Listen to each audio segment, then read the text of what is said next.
Things are about to get dicey. Our bond is strong.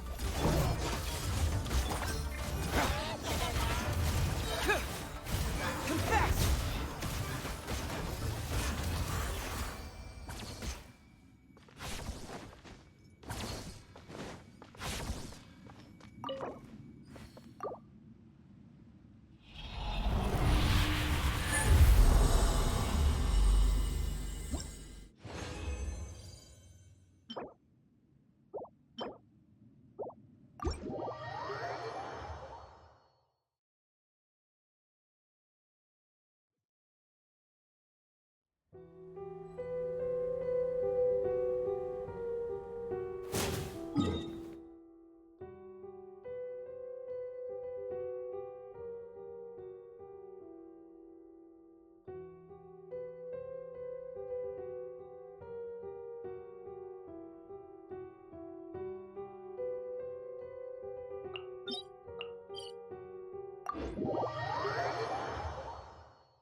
My guiding stars, don't be scared.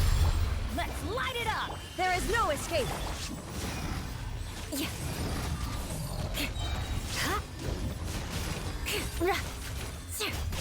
The night is cold.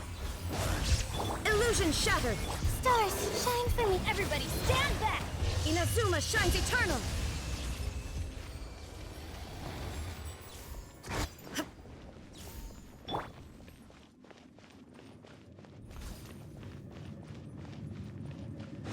More speed.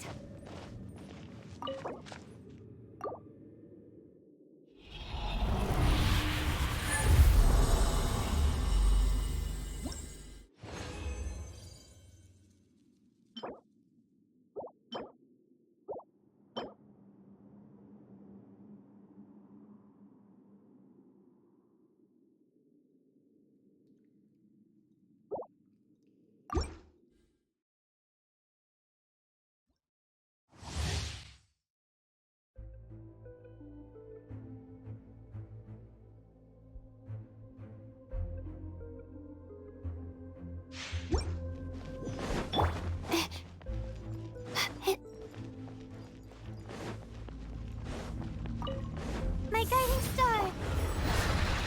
Shine down!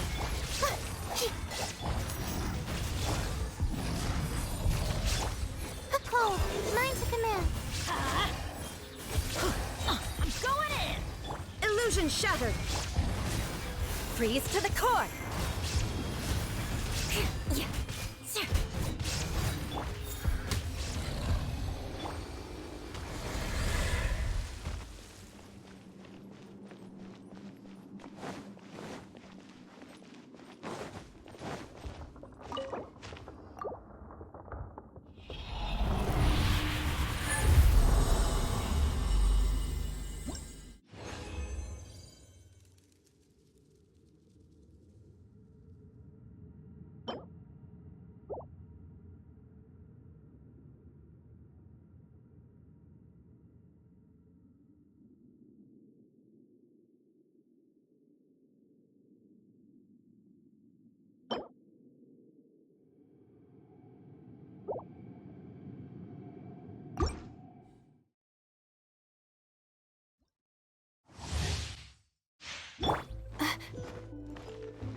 Light it up! Everybody stand back!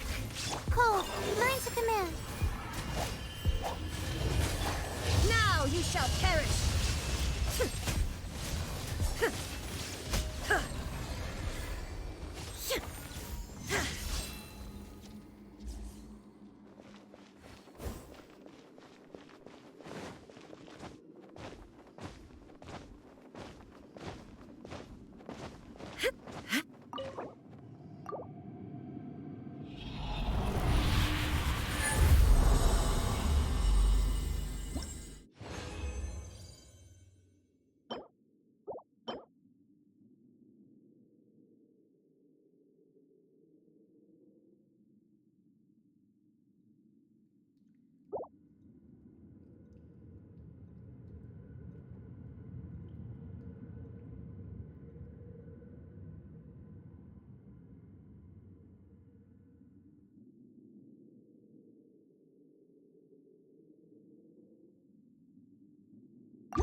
like lamb to the slaughter. Shine down!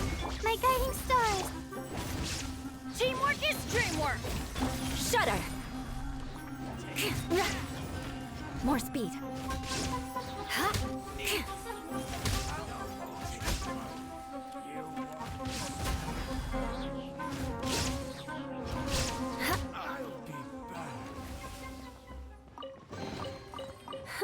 At least good luck doesn't discriminate by clan.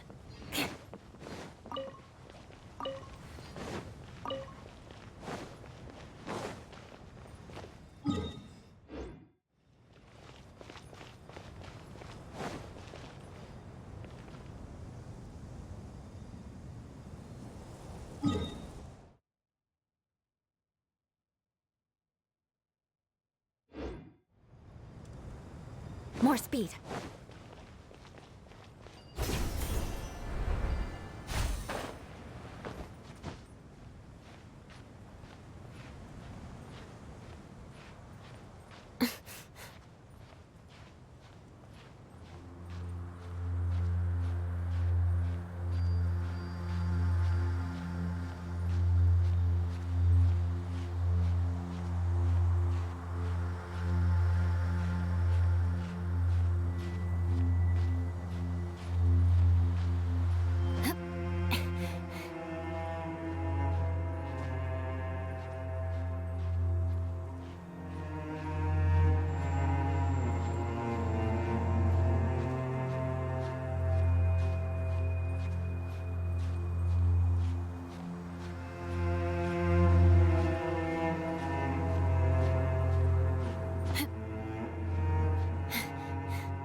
More speed.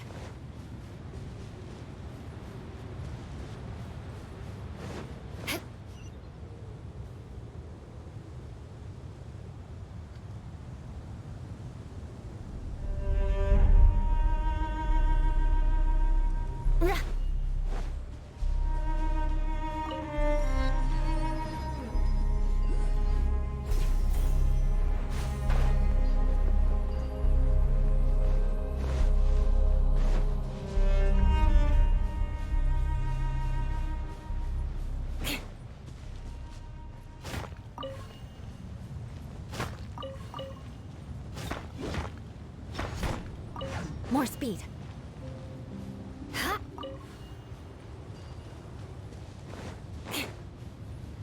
More speed.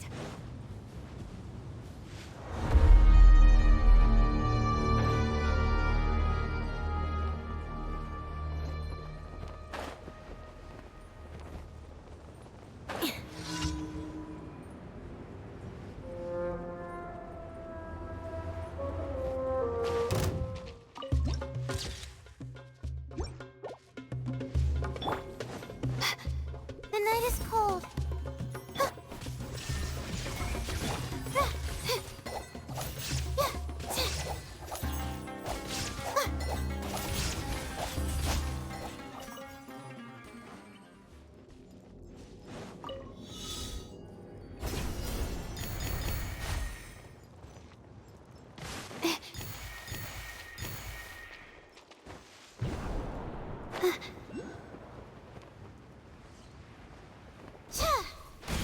Illusion shattered! Insolent!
speed.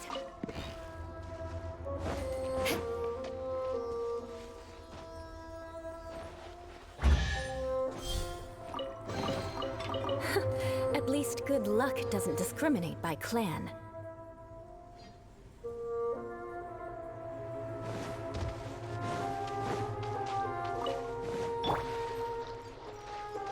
Care for a dance? Not now. Huh? There is no escape! Crush! Dance with me! Eye for an eye! At least you were here to watch. Shudder! More speed.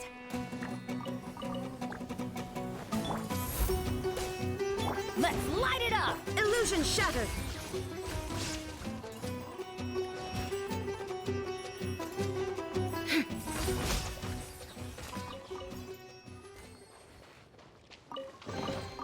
Take them. I have no need. There is no escape! My guiding stars. Beg for mercy. Shudder!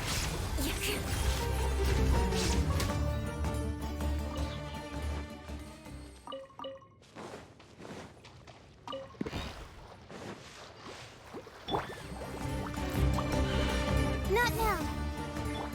I'm going in! Don't be scared. Torn to oblivion!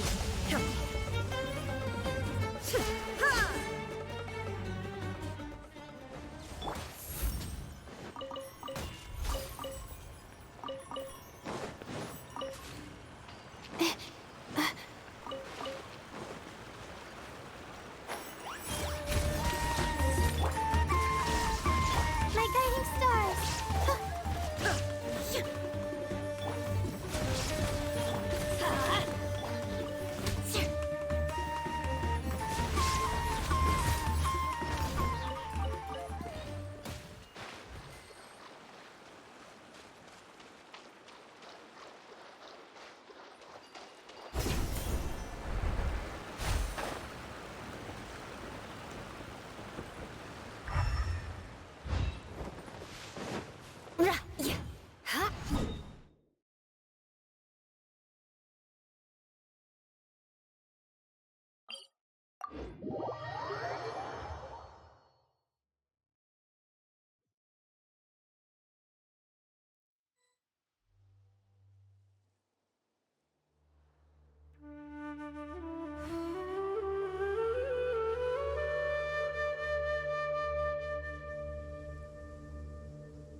Add Ast. Thank you for completing today's commissions. Here is your reward.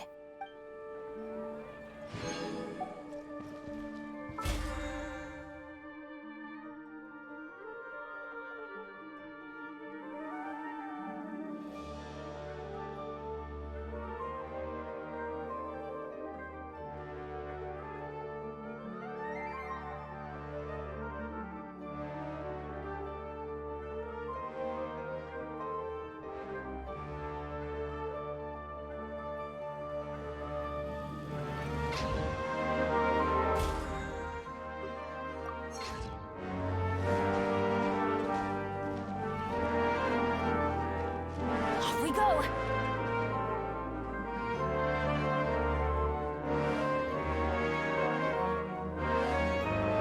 It's called being a freelancer.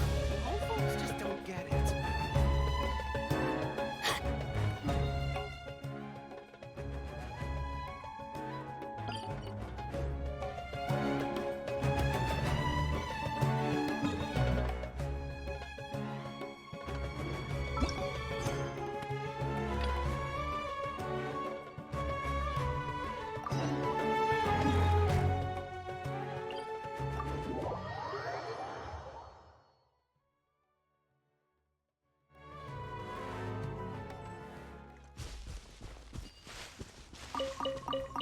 Adventure time!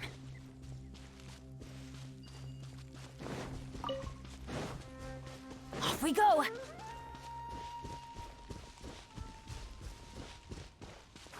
Arav, are you sure this is the right place? Something feels off. I'm positive. But I don't understand why they're all unconscious on the ground.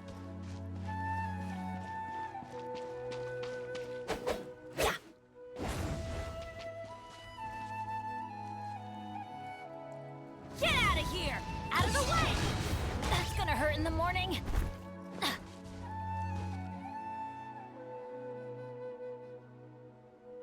Get out of here!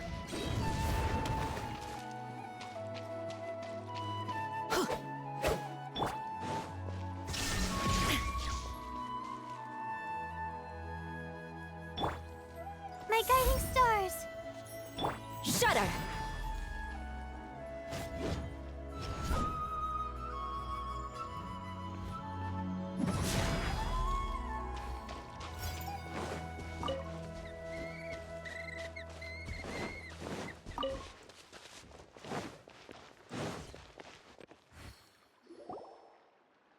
Boss, we got more company.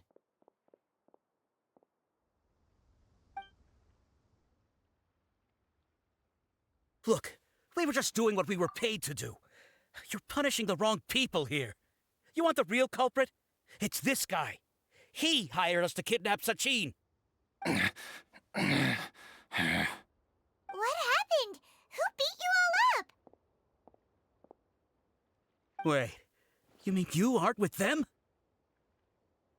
With who? Who did this? First there was this flying brat. Didn't bother asking any questions, just started throwing punches. After that, some guy wearing green came along and interrogated us for a bit. I've got the confirmation I needed. This is the one who masterminded this whole plot. Jawani, Sachin's son. If you have any questions for him, now's your chance to ask them. When you're done, I'm arresting them all and taking them back to the Academia for further interrogation. So why did you hire people to kidnap Sachin? What do you think? 20 years ago, he upped and left to go and live a carefree life, not giving a second thought for my welfare. As if that's not bad enough already, he went and put his entire fortune in the care of the Academia, along with a contract saying that one day he'd pass it all on to a genius he admired. That's my inheritance, by rights. You expect me to sit back and watch it go to someone else? If he won't give me what's mine, I'll just have to take it from him. Of course! Didn't he say he would be here somewhere, watching the championship from the shadows? So, I figured I'd get some people to nab him. Then I make him change the contract. And if the Academia doesn't agree to hand over the goods, I make him publicly announce that I'm his chosen genius.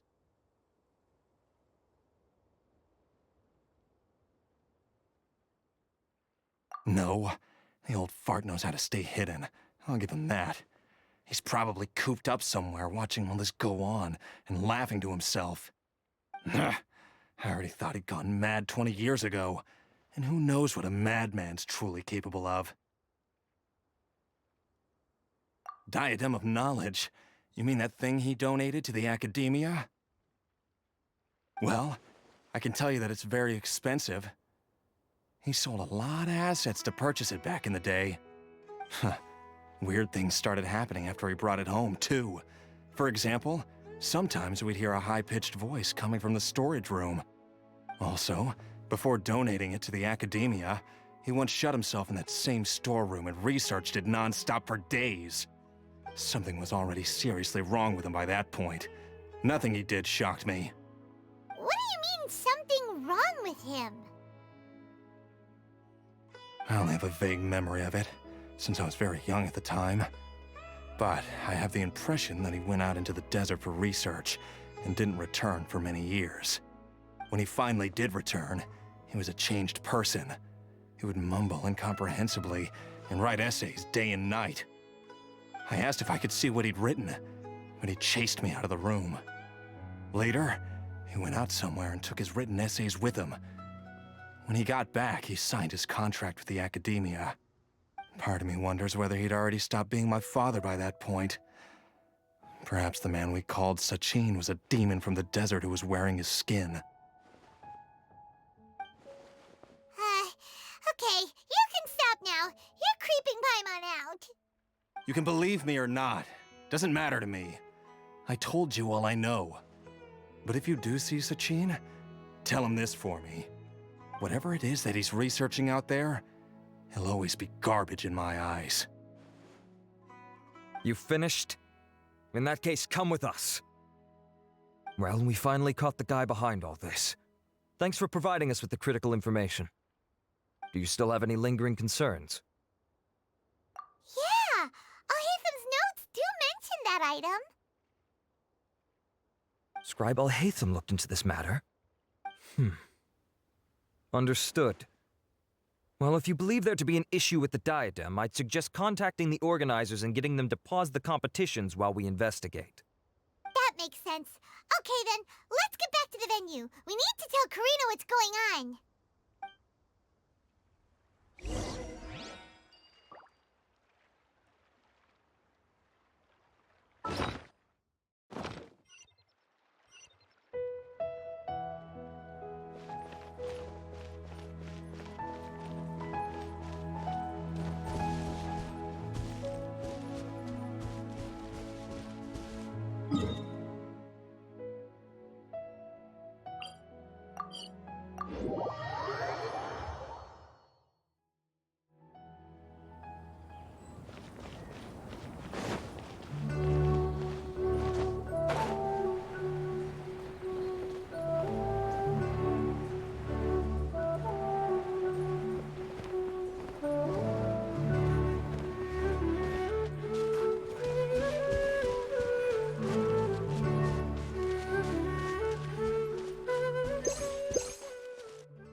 You're finally back.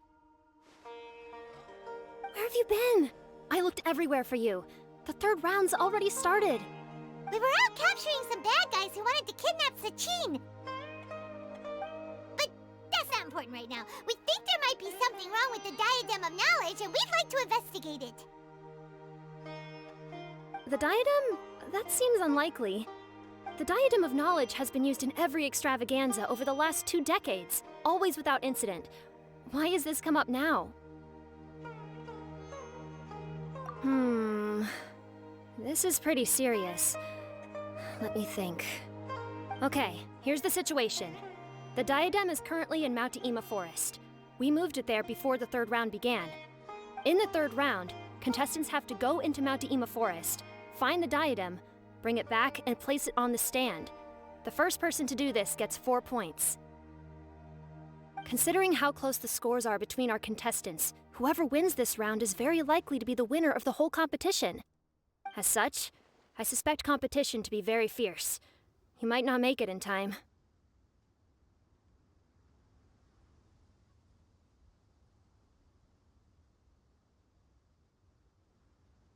I'll mark the diadem's location for you.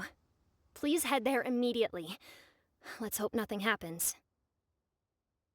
All right, let's go! That's weird. The locator stopped working. Is the forest interfering with it? Ugh. Let's just go grab the diadem. Why this year?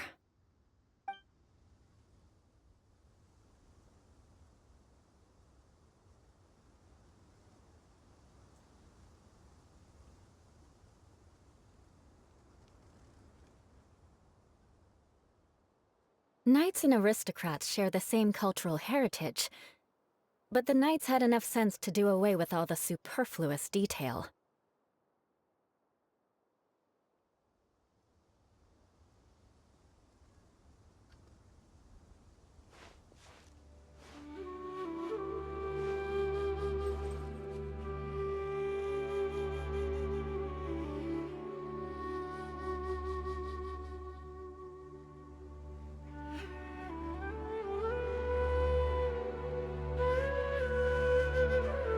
Aristocratic etiquette is all just for show.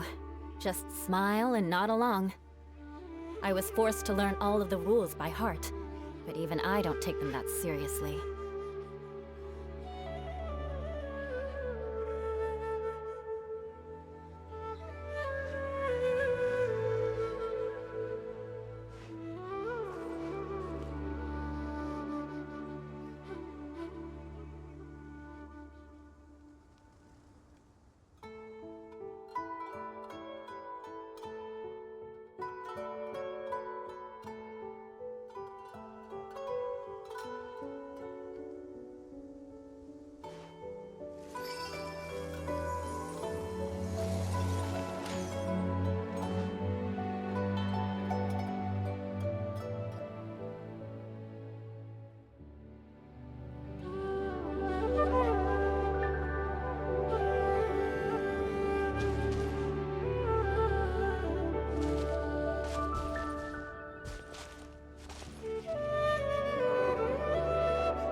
Knights and aristocrats share the same cultural heritage, but the knights had enough sense to do away with all the superfluous detail.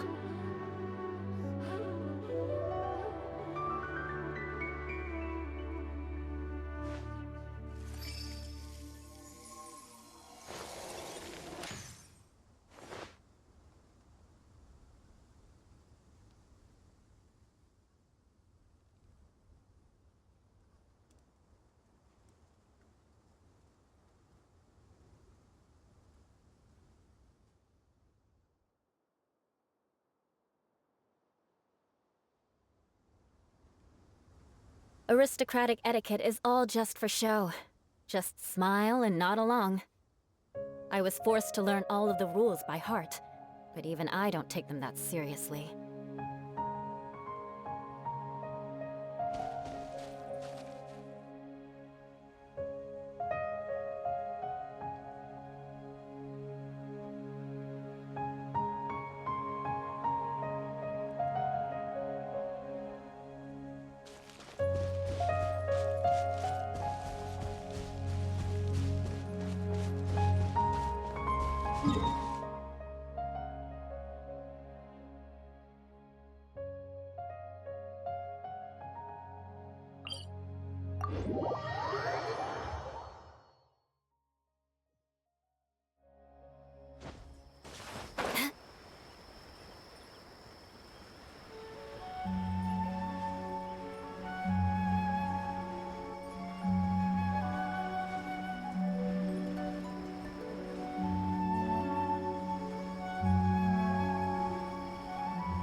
back and see if anyone's turned it in.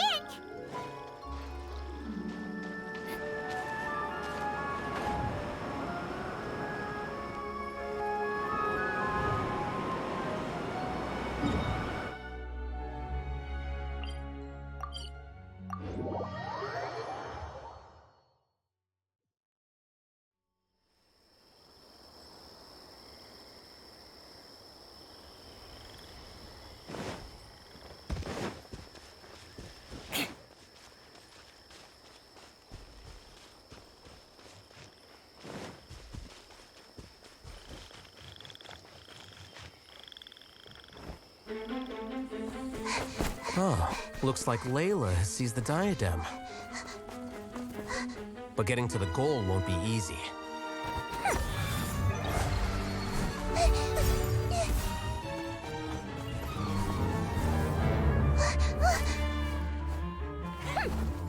That guy enters the fray.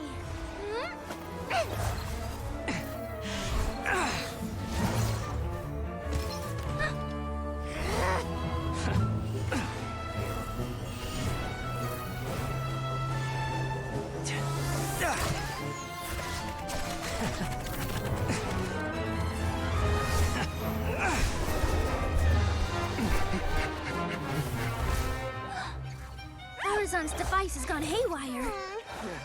The competition is heating up. Oh. And here's Kaveh bringing up the rear.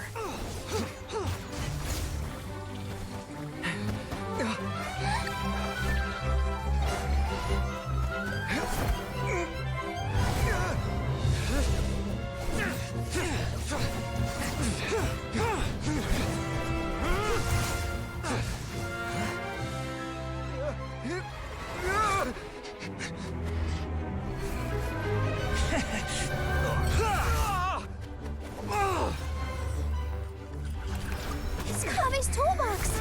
Throwing the diadem to its owner.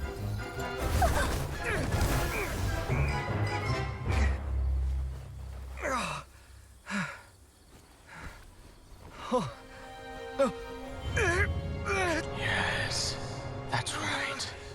Put the diadem in place, and you shall gain all you desire. Who are you? I need you to get out of my head! I am confident that you will not disappoint me. What just happened to me?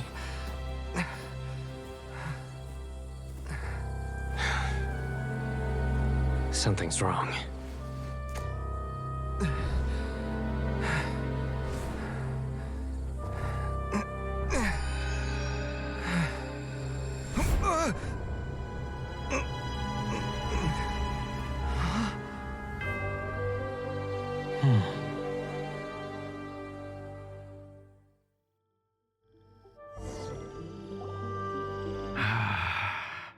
At long last, someone to inherit my estate, and with it, my research.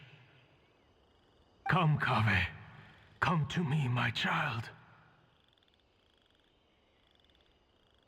How do you know my name? Who are you? I am Sachin. Well, to be precise, I am but a fragment of Sachin's mind. Fate is a curious thing. Seeing you reminds me of another I once met. But you are made of sterner stuff than he, more cognizant of the trials and tribulations of this world. It is you who are worthy to inherit all that I once owned. We meet for the first time, children. But what I mean to say now is of utmost importance. So please, pay attention and bear witness. You have all performed outstandingly in this Interdashant Championship. The Academia has many rare talents among its ranks, and you are the creme of the creme. But if I were to choose a successor, I would choose you, Kaveh.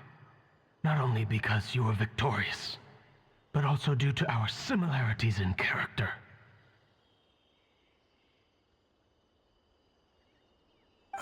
Me? Similar to you? Why, yes. Both of us have the misfortune to be idealists, and that is the source of our misery. 28 years ago, I came to the desert and lived there for 8 full years. What do you think I saw there? Alas, endless strife and slaughter.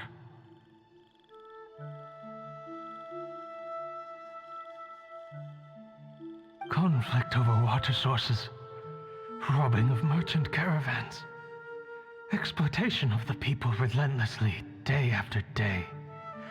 Beyond the wall of Samiel lay a completely different world from the one I knew.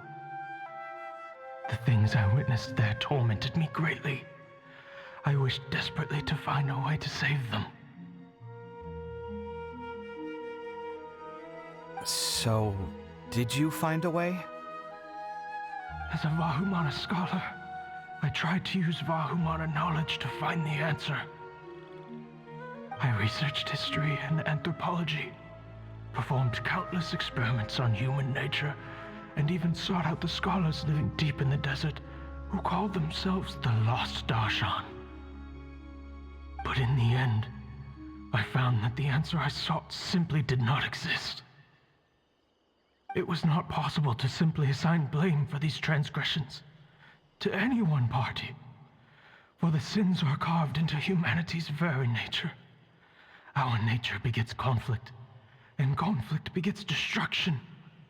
This is the inexorable truth. The aim of my research was to draw lessons from history, but what I discovered was that history offers no such guidance. Things can only ever go from bad to worse. After this realization, I could no longer see the meaning in anything that I had ever learned. Consumed by an overwhelming sense of emptiness, I could no longer bear to face life. And so, I decided to bring my life to an end. But before I went through with it, a strange twist of fate led me to come into the possession of this diadem, which has the ability to preserve part of one's consciousness. Into it, I placed my experiences before requesting that the Academia manage my estate. As I thought, the contract you signed with the Academia was in essence your will. But if you'd given up hope on this world, why did you feel the need to do this? I mentioned that I had performed a great many experiments concerning human nature. You may regard this as the very last experiment of them all. The Academia has no shortage of genius talents, nurturing the brightest minds of every generation. And so, with a handsome reward to draw out the worthiest of individuals, my hope was that one day, I would find one who could untangle the mystery of human nature once and for all, and help to move the world onto a better path. I see. So you desired a successor who was not only a genius, but who also understood the suffering of ordinary people. Such a person would have a clearer understanding of humanity, society, and the world. Huh? But did you ever consider that wealth numbs the human heart to the pain in the world? Even an idealist may be incapable of following through on your wishes after inheriting your wealth. You are highly intelligent, yet you are not the sort of person who would understand my line of thinking. To me, this is also part of the experiment, part of my investigation into human nature. Whether my successor suffers as a consequence of my research, or succumbs to an indulgence in pleasure-seeking, my research will have progressed. I grieve the fundamental sickness of the world. I regret the unbearable weight of its history, and I lament the research that I failed to complete. And this, Kaveh, my dear child, is why you will be of great utility to me. You're absolutely certain that you want to give me everything you owned? For me to do with as I please? I have faith in what I see in you. Now wear the diadem, Kaveh, and complete the journey that I could not.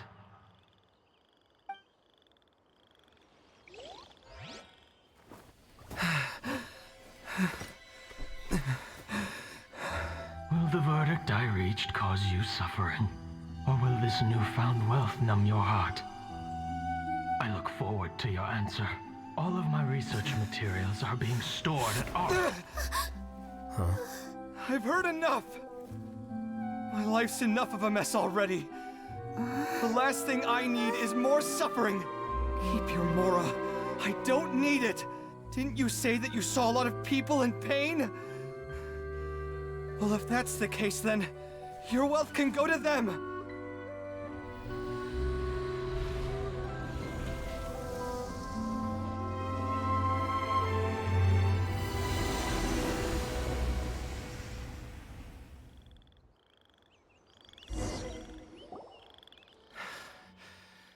I guess that'll be the end of that. Kaveh. Are you all right? Any physical discomfort? I'm fine. Thanks, Tighnari. Don't worry about me.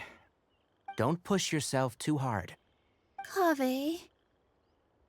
Kaveh may have broken the diadem, but he successfully completed the task prior to that. According to the rules, this makes him the victor of round 3. Points-wise, this also makes him the winner of the Inter-Darshan Championship. As the champion and Sachin's personally designated successor, Kaveh has obtained the rights to inherit the entirety of his estate. For the avoidance of doubt, can you confirm that it is your intention to donate all of Sachin's wealth? Like I said, he thought that the world is a bad place. Well then, let's use what he left behind to change it for the better. Rejecting the world will achieve nothing. He and I, we're not the same. All right. As the scribe, I will make a record of this incident on file. The sages will contact you in person for details on how exactly Sachin's estate is to be used. That sounds fine. I don't know if his research findings were right, nor would I know how to finish his research for him. But what I do know is that by ending this here, no contestants will have to suffer. We won't be the last. There will be more championships to come, and countless future scholars will follow in our footsteps. Sachin's words can only cause pain, but not anymore. No one else has to hear them now. We're all scholars here. I know full well that shutting down his views like this is autocratic and arrogant. Fine by me. I'll bear that responsibility. It's the least I can do. And, well, it's the only thing I can do. Well said. What you've expressed is a sense of justice and idealism that many aspire to, but few dare follow through with. I say this despite the fact that, in my view, it's quite ridiculous. You have long been aware of what your flaws are, but your pride alone prevents you from admitting it. Nevertheless, your perspective is well suited to appearing in a victory speech. Contestant Kaveh, on behalf of the organizing committee, it is my honor to congratulate you on your victory. What? Please. I don't need your insincere praise. Anyway, this isn't the time or place for debates. Keep your commentary focused on the competition, not my views. Congratulations, Kaveh. Also, you'll need to prepare for the award ceremony. Looks like the ceremony will be held at the main venue. Let's head over and check it out.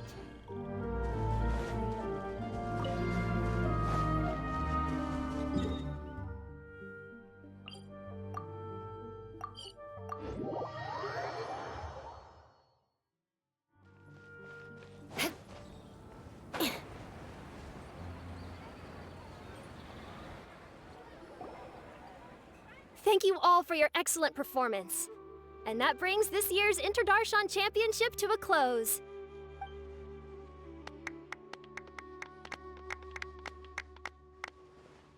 Finally, it gives me great pleasure to invite our champion, Kaveh, to the stage to receive his award.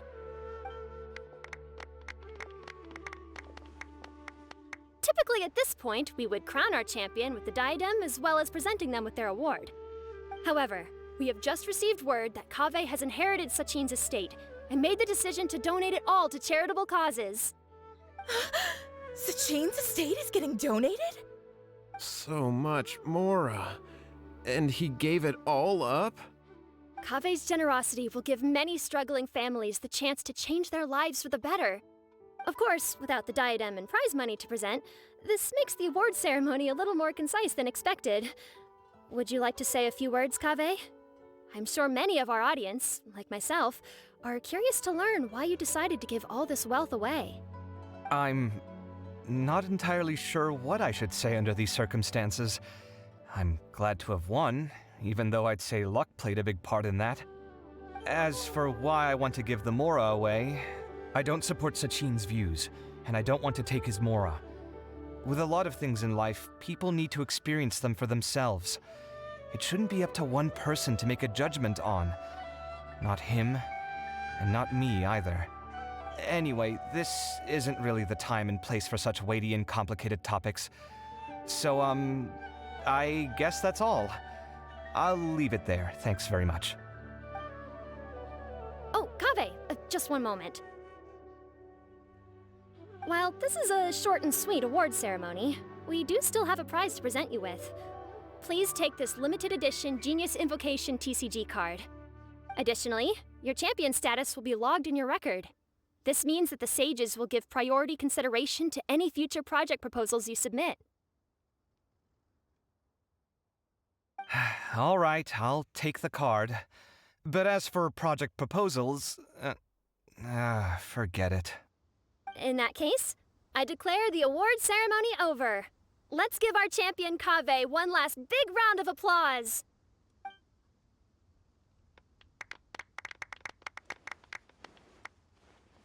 I still don't really get it. The sum of Mora would have been enough for me to live in luxury for my entire life. That just means you're not strange enough to understand the way that geniuses think. Come on, we've still got the whole Wisdom Gala to explore.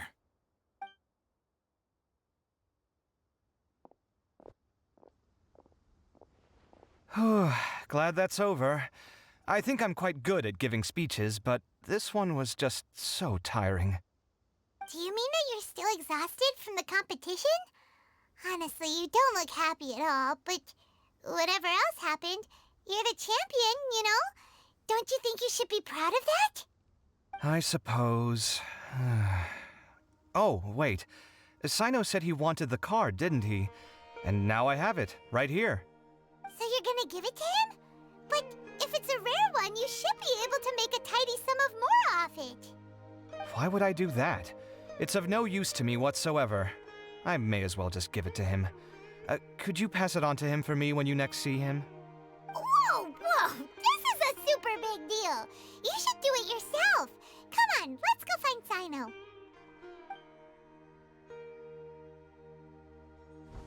Huh? But I was gonna rest for a while longer. Hey, stop pulling my hair!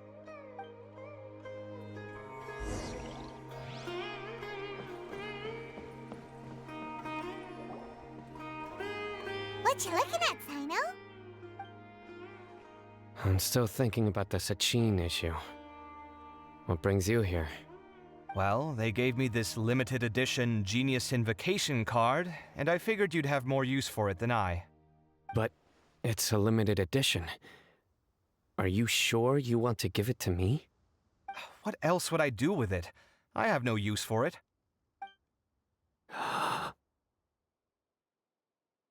But it's limited edition. Kaveh, are you in trouble? You don't have to do all this. Just tell me what's wrong and I will help. Oh, that's not what I meant at all. Yes, I have all sorts of problems, but that has absolutely nothing to do with this card. I'll figure my own issues out by myself. All right. In that case, I accept your generosity. But now that I realize that you have no concept of its value, I cannot simply take it from you. How about this? I shall buy it from you at a fair price. Namely, the price that the previous limited edition card sold for. Oh, come on. It's just one card. How much could it really be worth? 1 million Mora at the very least. How much? A million more? If you feel that's too low, I can go a little higher. 1 million Mora for a card? But you already have a whole bunch of these, shiny ones, don't you? I saw your deck last time we played. Not every card is this valuable, and some cards are exquisitely designed, but not rare. Huh. Well, I guess they must pay you plenty to be General Mahamatra if you're splashing out on things like this. But really, it's fine. I'd feel bad taking Mora from a friend. Don't feel bad. I save a lot. I can spare the Mora for this card. You don't spend all your savings on your hobbies, do you? You should watch that, you know. You definitely don't want to end up borrowing money in a moment of impulsivity. Living with debt is miserable. Sounds like you're speaking from personal experience. I guess you've been through a lot? I don't want to talk about it. In that case, maybe you're the one who should be listening to your advice. In any case, I, Cyno, will take this precious card, and it shall join the deck of destiny. Kaveh, come with me in a few moments to collect the Mora. Thanks to you, I have achieved my goal for participating in this tournament. All right, if you insist. Far be it from me to refuse your courtesy any further. Well, at least I'll be able to keep on top of my bills this month. Maybe I'll even have some left over. In fact, let me treat you all to a meal later. Bring Tighnari and Collei, too. Well, this is what they call all's well that ends well. Paimon wonders how the other contestants are doing. Let's go check in with them, shall we?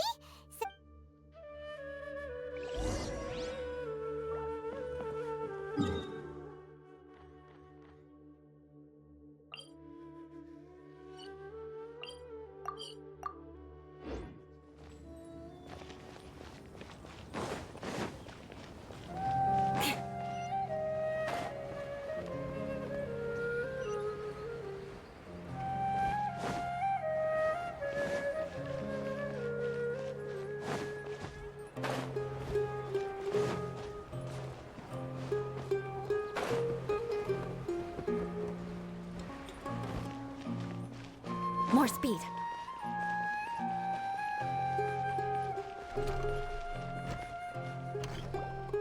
I'm telling you, you can't go wrong taking advice from me on what to wear. Back in the day, my fashion style was considered cutting edge by everyone in the academia. Really? Well, then, sure, Madame Farazan. Maybe you could pick out a few fashionable outfits for us. Farazan! Nilu! Even Dia and Candace are here! What are you all up to? Candace and I bumped into these two while we were strolling through the streets. Madame Farazan here's pretty friendly. When she heard that we were buying clothes, she decided to give us some help. I don't really see anything I'm familiar with. Never mind. We can purchase some textiles and make the clothes ourselves. Let's go with the plain fabric as our base, and embroider red and pink flowers on.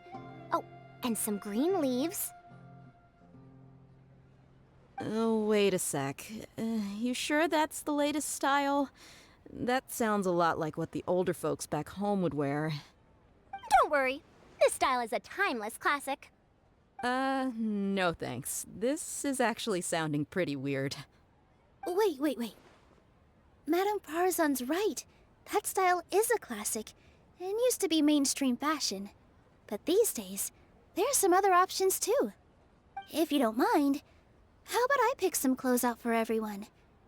It's not often that we get to meet up, especially since Candace rarely makes it to Sumeru City. Also, I know a few places where I can get a great bargain. Sure. I'm happy to leave it to you. I'll come with you to have a look. One always has to keep on top of what the youth of today are into. Madame Farazan? Come quick! She's over here! Who are you? We're new in the academia. We saw all the amazing things you did during the competition. Do you have any classes we could sign up for? Of course I do. And you're both very welcome to join. That's great! We can't wait. What's your area of research? Precision mechanics? I'm from Haravatat. Huh? But you seem like an expert in machines. Wait, sorry.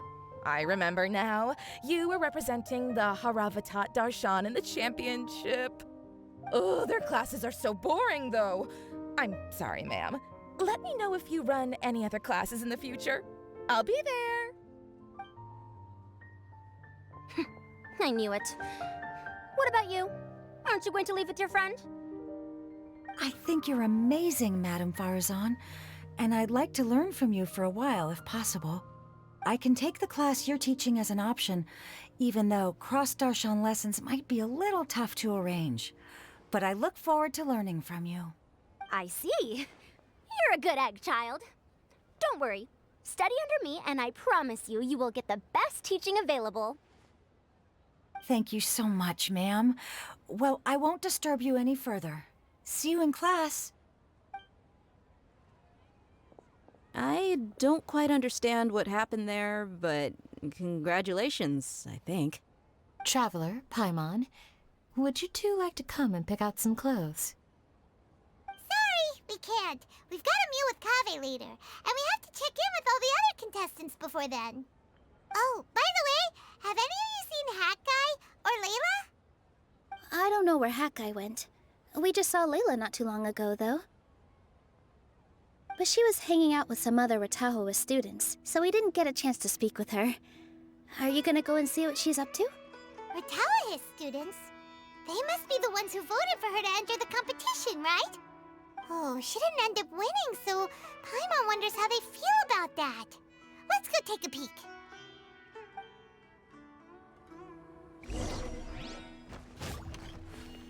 If you don't come to Sumeru City often, classic floral designs aren't a bad choice. Those don't really go out of style. And of course, since you're putting this on your body, you need to consider the type of fabric the clothes are made from.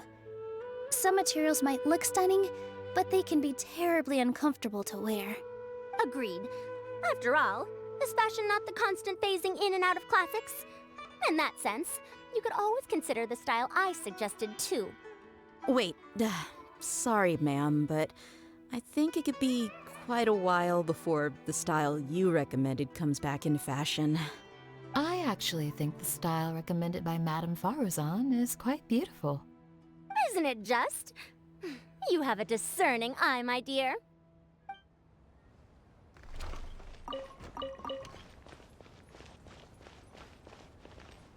Welcome. Get your spices here. We got all kinds.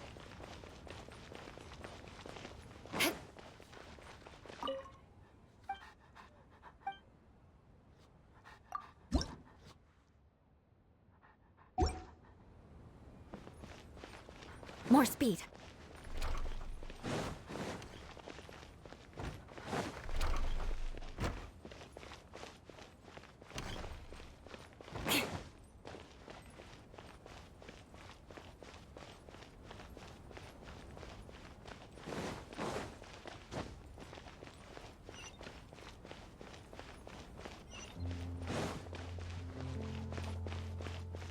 More speed.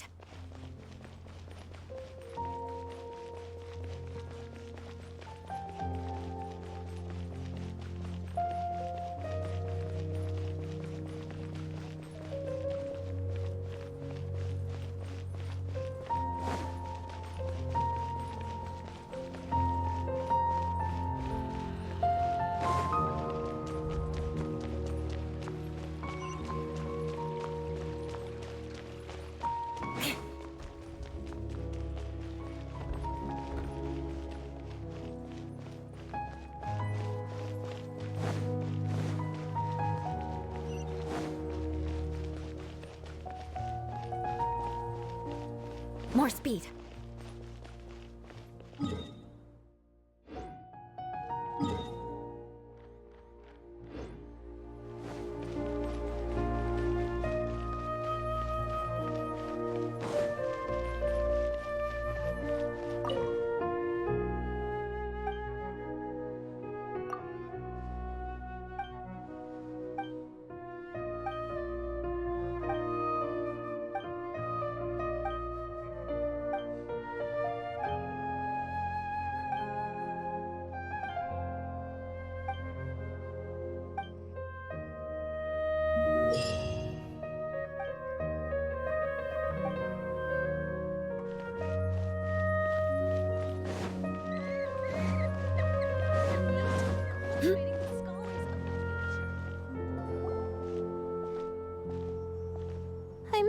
sorry, everyone. I could have done better in the third round. Oh, stop it! If you're going to beat yourself up after doing as well as you did, how bad does that make us look, huh? Heck, it's not like any of us had the guts to enter the championship. I didn't see the whole thing, but you were the only contestant who scored points in both the first 2 rounds, right? And I heard that you actually found the diadem first in round 3. You came so close to winning the competition. Aw, I just got lucky, I think. That can't be true. You had some really stiff competition out there. The renowned Tainari from Amorta, even Sino the General Mahamatra was there. You're amazing, all of you. Getting points off them is a huge achievement. The way I see it, people aren't exaggerating one bit with the nicknames they give you. You are a genuine genius. Aw, thanks a lot.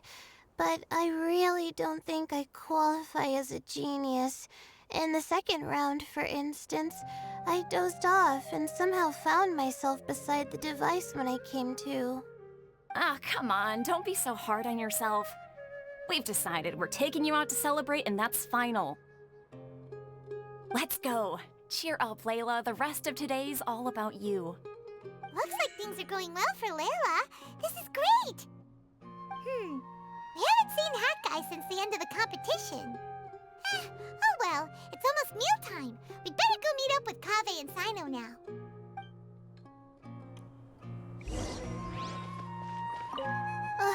I can't believe it. But in the end, no one was disappointed in me. What a relief. Finally, I can get some good sleep.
Not the extravaganza again.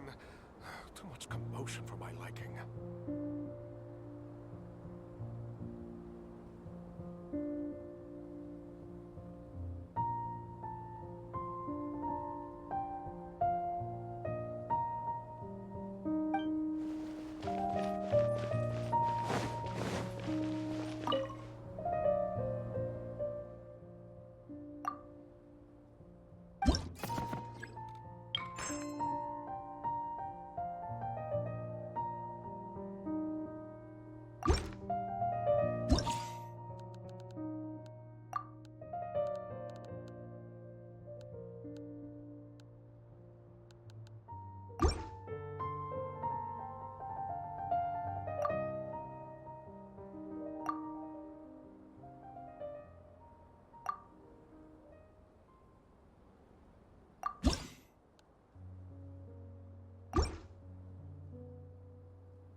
extravaganza again. Too much commotion.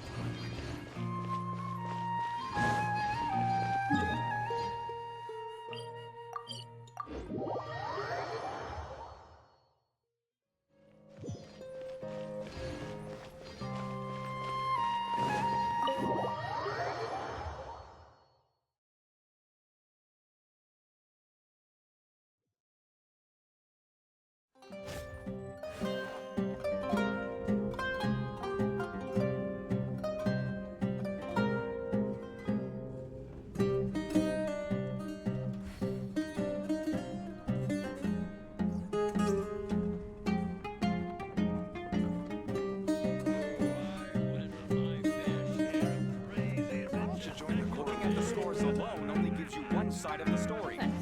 Little. Scores are the only culture of performance. Not yet.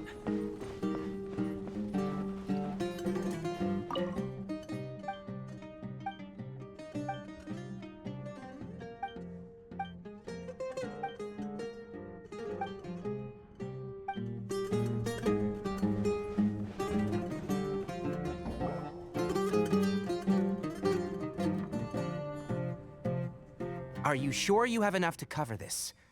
Don't blow it all at once. Don't worry, I budgeted very carefully, and this is well within my means. Anyway, I've lost count of how many times you've treated me. It's high time I return the favor. Oh, Traveler, Paimon, over here! Ooh, look at all this! Good food, here we come! I heard that you went to see the other contestants. How's everyone doing? Faruzan found herself a student, and Layla's classmates are bowled over by how well she did. We couldn't find Hat Guy, though. Who knows where he's gone? Alhaitham's gone missing in action, too. Huh.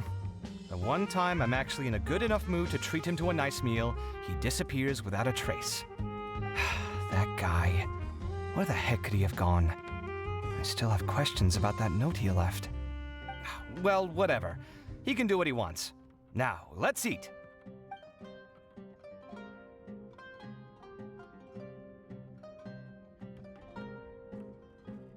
You shocked me a little when you hurled the diadem to the ground. On further reflection, of course, it made sense, but at the time I was expecting at least some amount of deliberation. Sachin's voice started talking to me inside my head from the moment I picked it up. I could feel his emotions, too. It was a mix of despair and horror swirling around inside my mind. He bombarded me with his ideas relentlessly, like he was trying to brainwash me. It gave me a splitting headache that only got worse as he went on. Like I was saying at the time, his views are not necessarily completely without value. But if all his research does is lead to misfortune, then we're probably better off without it. If his forbidden research were to spread in a harmful form and cause people to suffer, the Matra would step in and ban it. I think you did the right thing. I suppose another way to approach it would have been to claim that you agreed to inherit his research, but give up the research as soon as you've inherited the wealth. But that wouldn't have been your style. I won't comment on his theories or experiments, but I don't believe that he was careless in his choice of candidate. He chose you. That means he knew what he was doing. Perhaps. I just think that if you accept someone else's things, you should honor their wishes. That's a good thing. It means that you have integrity. Thank you, oh my god, thank you. See, you get me, Kale. It's a good thing Alhaitham isn't here right now. He'd be quick to explain why you're wrong. Seems like you always include him in the conversation, even when he isn't here. Yep. No dinner with Kaveh is complete without a few words about Alhaitham. I sense that Alhaitham has in fact been here with us all along. He's here? Where? Why didn't you tell me? He lives rent-free in each of our hearts.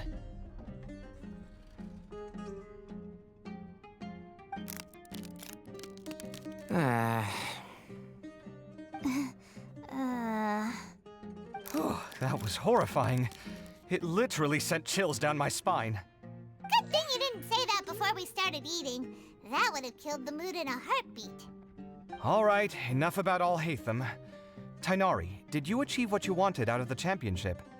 I did. In the first round, in fact. Word of mouth proved very effective. I spoke to a handful of people, they told their friends, and so on. Now, a record number of people have signed up to attend the next lecture. Oh, are you free next month? You should come along. Maybe even say a few words. About what? I don't know the first thing about anything Amorta related. Just play to your strengths. For instance, you could talk about the distinguishing features of rainforest architecture, or ask everyone not to chop down too many trees the next time they're building a house. Oh, well, that's no problem. Sure, I'll make time. Has everyone had enough to eat? I can order more if anyone's still hungry. I'm full. Thanks. I'm super full, too. If only we could eat like this every day. Yeah, we should do this more often. Work will always be there, but seeing friends is important too. This is a good restaurant. Let's definitely come here again. Sounds good. We should pick a few other places as backup options, though.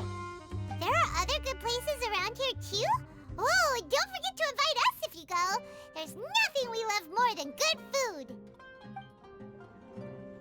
Kaveh, do you have plans after this? I was thinking of maybe going to the academia for some alone time. Nothing set in stone, though. Why do you ask?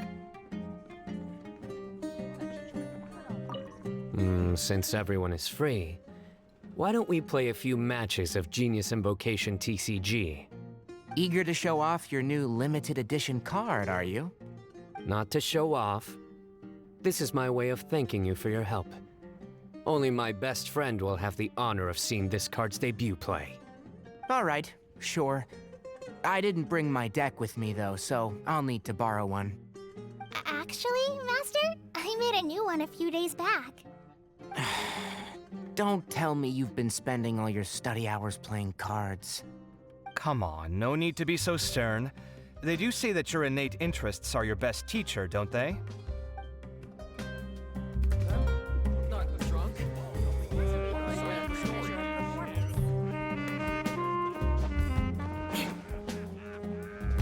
More speed.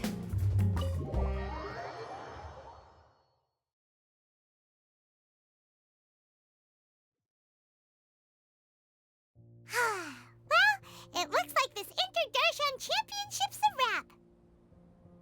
All that stuff with Sachin and the diadem got sorted too. Have you still got anything else on your mind? Oh, right. Yeah, Sachin said that he placed his research materials at somewhere beginning with but Kaveh smashed the diadem of knowledge before he could finish. It might be dangerous if someone finds his old research stash, right? Where do you think it could be? Holy smokes, you're right! He said he spent all that time researching in the desert, didn't he? So it's very possible that that's where he'd leave all his suits. All right then, let's head off to Aru Village and try our luck!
Didn't expect to run into you here. Oh, hey, Thumb. What are you doing here? And what are you reading? Are those? Sachin's notes? Yes. I came across his profile while I was organizing some documents and became interested in his research. If it wasn't for that, I never would have agreed to being a commentator. I had a hunch after seeing the fragment of his mind, and sure enough, I came here and found his research. Wait, so you've read it already? Are you alright? How do you feel? I think you may have misunderstood something. The reason Sachin chose that architect to inherit his research was that only he could really empathize with both the calamity and the humanity that these notes seek to convey. Only one who resonates with these sentiments would suffer and begin to think of history as bleak, the present as perplexing, and the future as pessimistic. Empathy is a double-edged sword. Clearly, I am not the same sort of person as Sachin was. Empaths have many friends, and their wide social circle comes with certain societal advantages. But this also makes it hard for them to achieve their goals. Why's that? All important things in life involve other people. As such, it's extremely difficult to live a life that causes no harm whatsoever to others. If you really want to achieve your goals, you have to be prepared to make enemies along the way. Not everyone can deal with that reality. And that reality is like the material here: objective, heavy, negative. But at the end of the day, for all these experiment results and conclusions, it's just one person's perspective, Sachin's. So, what are your thoughts now that you've read it? As a scholar, Sachin was without a doubt a genius. He laid the blame for the darkness in the world squarely on humanity, experimented extensively with reliable results, and drew logical conclusions. In that sense, one might say his views were correct. So, people are bad? And things can only ever get worse? All of that's true? That is not a question for me to answer. Someone else will arrive shortly. You can ask them instead. All I will say is that the world is not built on correctness alone. Sometimes, being correct means nothing at all. Lofty ideals may provide no defense at all against nihilism, but perhaps little decisions can. By their own choice, the idealist seeks to bring happiness to all while denying themselves the same. Thus, they shall never reach even the borders of truth until they wipe away the ignorance that blinds them. I've never been able to agree with certain philosophies. Even Sachin himself struggled to comprehend the notion of sacrificing oneself for the greater good. But sadly, all viewpoints will find their supporters, and the way we see the world largely decides our fates. All right then, I got what I came for. These research materials are yours to look after. I'll be off. Wait, so you came here just to read this stuff? You missed out on a big get-together, you know. Get-together? Ah, yes, that makes sense. This is a good opportunity for that sort of thing. Guess what? Kaveh treated everyone this time. Then I'm sure he packed up the leftovers for me. See ya. And there he goes. Well, it seems like he really wasn't affected by this research. He said that someone else would answer our questions. Who do you think that'll be?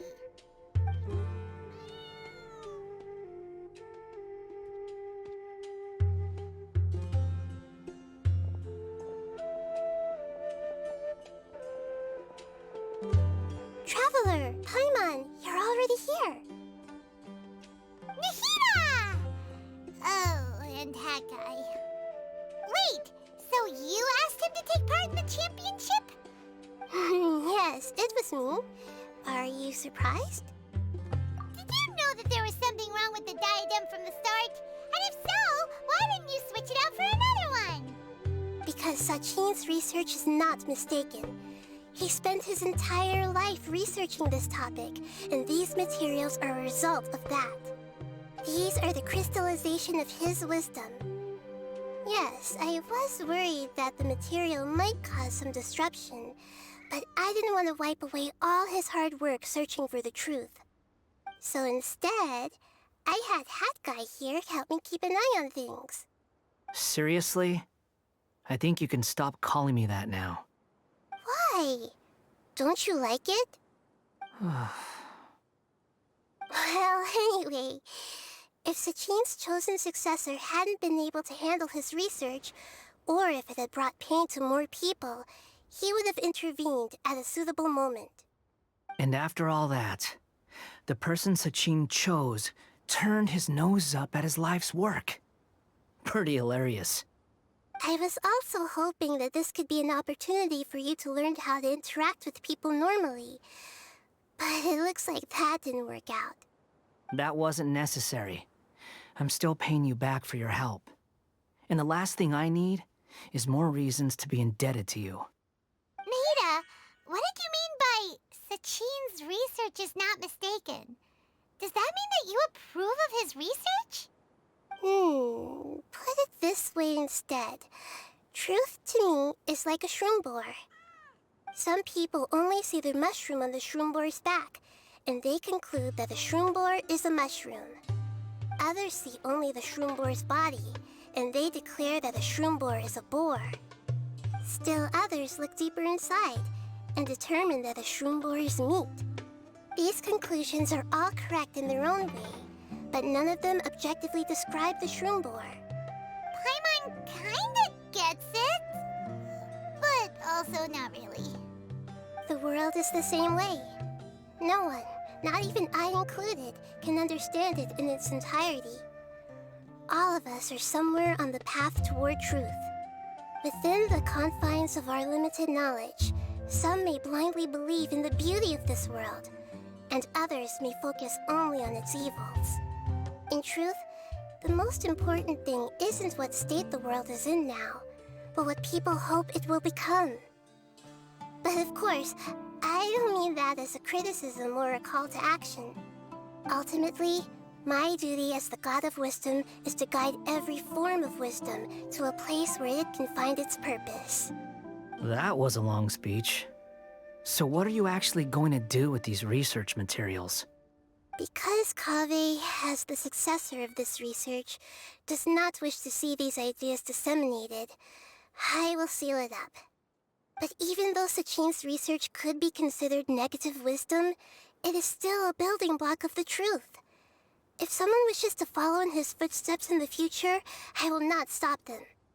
I also look forward to the day that a member of the Vahumana Darshan can not only comprehend his theories, but also find a way out from the despair as well. Vahumana doesn't have that kind of talent. Wait, you're not intending to keep me in Vahumana long term, are you? I don't remember signing up to become a scholar. Don't you think I'm useful enough to you as a prisoner? Oh boy, here we go again. You think so? Well, to that, I would say that in Sumeru, even prisoners have a right to an education. I hope that your studies in Vahumana will help you deal with your own fate, and learn how best to settle old debts from your past. I will review your final thesis myself. I'm expecting great things from you, Mr. Hat Guy.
What's your name, buddy? Are you here to buy some medicine? Where are your mom and dad?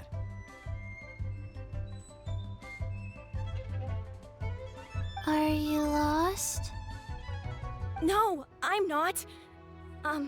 My name's Ayu, and I'm here because... Hey there, Chi-Chi! Hi, Gui! What's going on? Hi, Traveler and Paimon. You've actually come at the perfect time. This little boy seems to have gotten himself lost. I think he must be new to the city. Probably wandered away from his parents and... No, listen to me! I'm not the one who's lost. It's my dad. Your dad? How does a fully grown man manage to get lost in Liyue Harbor? Well, my dad's always been kind of forgetful. In the past, he was just a little slow to react sometimes. But I'm worried that it's getting more serious. So, what about your mom? She went out a few days ago to gather some herbs for my dad, but she still hasn't come back. Meanwhile, my dad's been getting worse and worse. I remembered that the owner of Boo Boo Pharmacy always runs a clinic in Chingsa Village during the Lantern Rite, so I thought, why don't I take Dad to Liyue Harbor to see him there?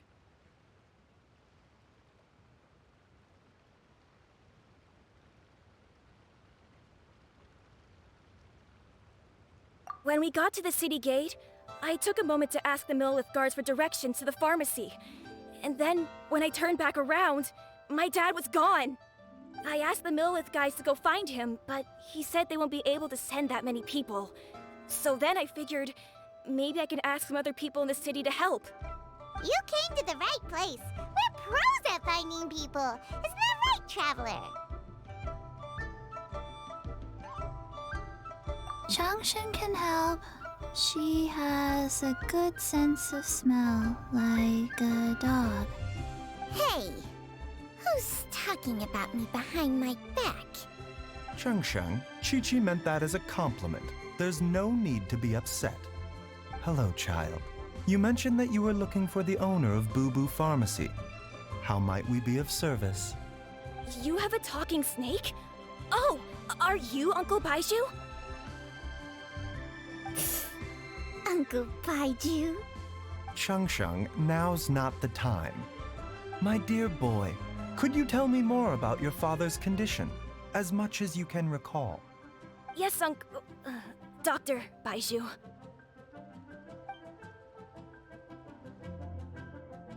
I see. And your family lives near Chingsa Village, you say? I visit patients there frequently, but I don't recall ever seeing you or your parents. Uh-huh. My mom doesn't like meeting other people, especially during Lantern Rite. She always tells me to just stay at home and keep my dad company. Is that so? Ayu, by any chance, is your mother's name Jiangli? Whoa, yeah, it is! Do you know my mom, Dr. Baiju? I certainly do.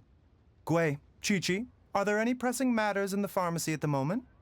Ayu's parents are old acquaintances of mine, so I would very much like to assist with the search. Would the two of you have time to join me? Don't forget us two! We already told Ayu that we'd help! Oh, really? Well, that's wonderful. We are most grateful for your support.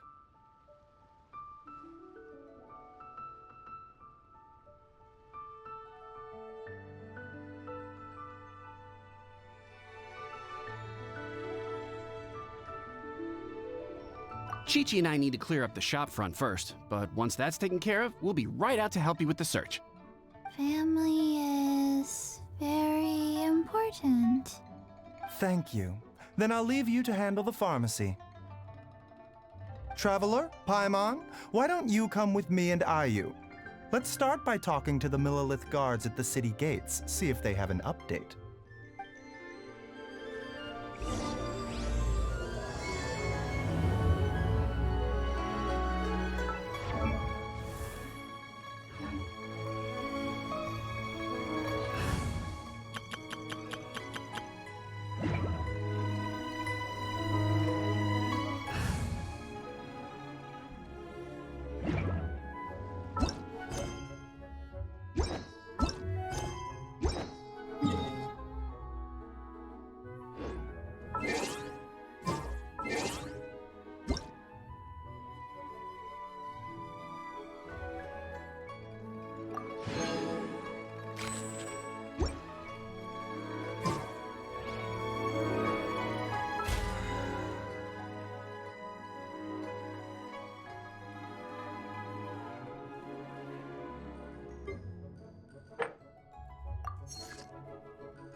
May knowledge guide you.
Everybody stand back!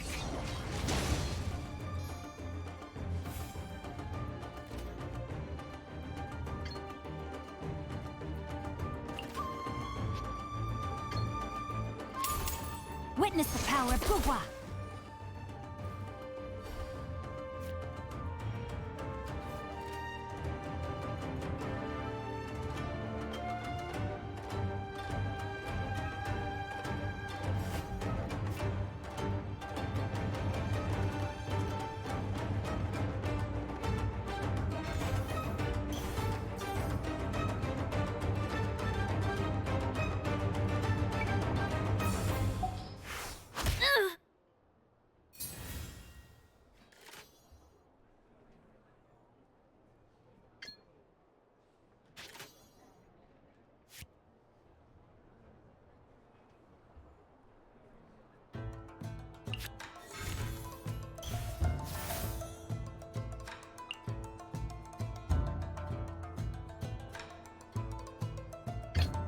Present.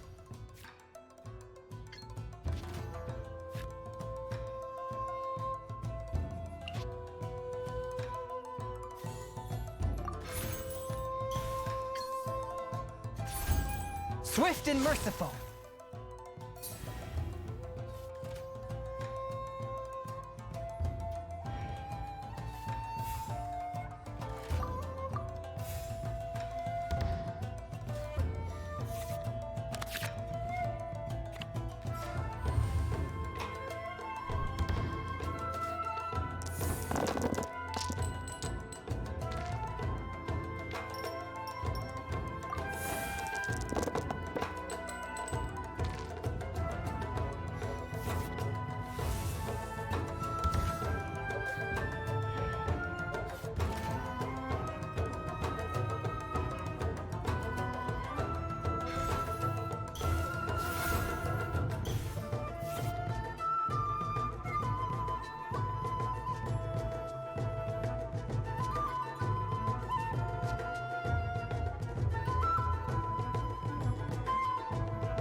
Keep that!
This realm is...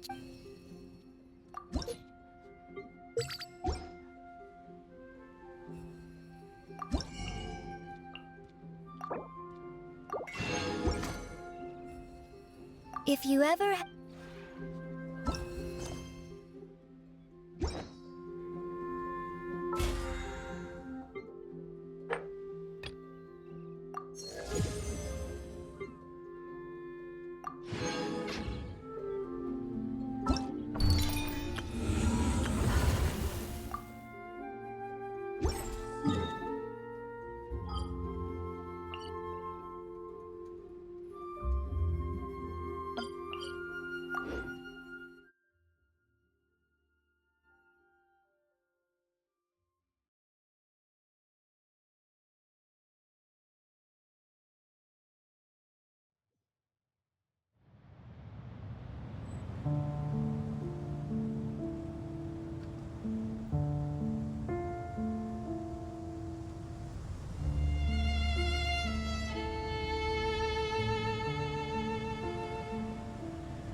I'll treat your wounds.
Stand with me!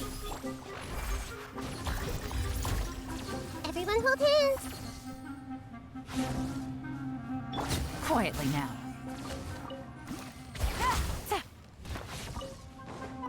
Take it easy.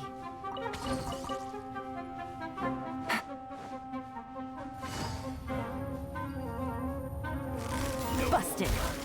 Take it easy. Here comes the catch. This way! Hey!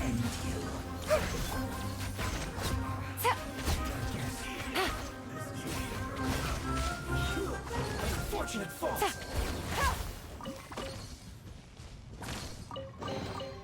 Treasure. One way to draw your target out of hiding.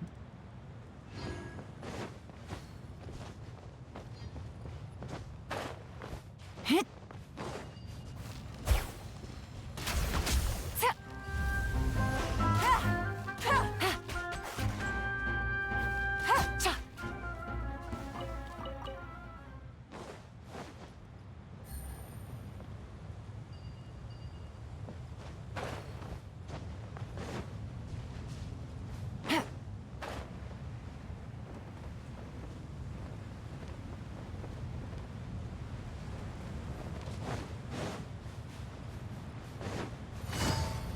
Take it easy.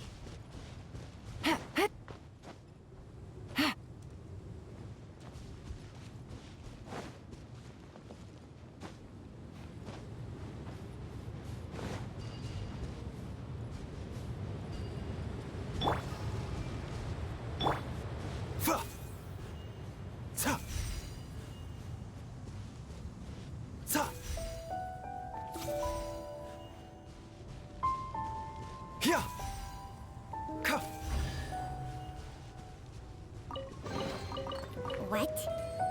So all that running around was for this? Shang Shang, behave.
The doctor will see you now.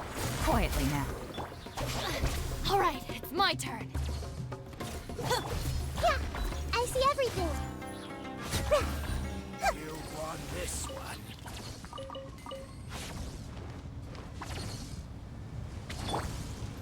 You The are bond not is strong. welcome here. Committed to memory. Mind the side effect.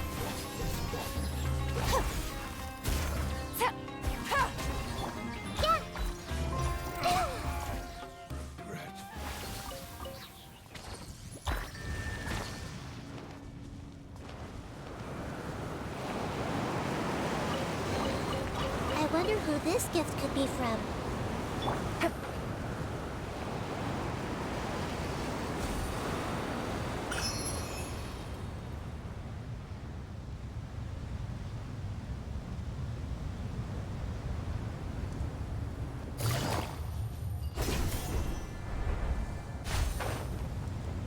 Yeah.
Take it easy.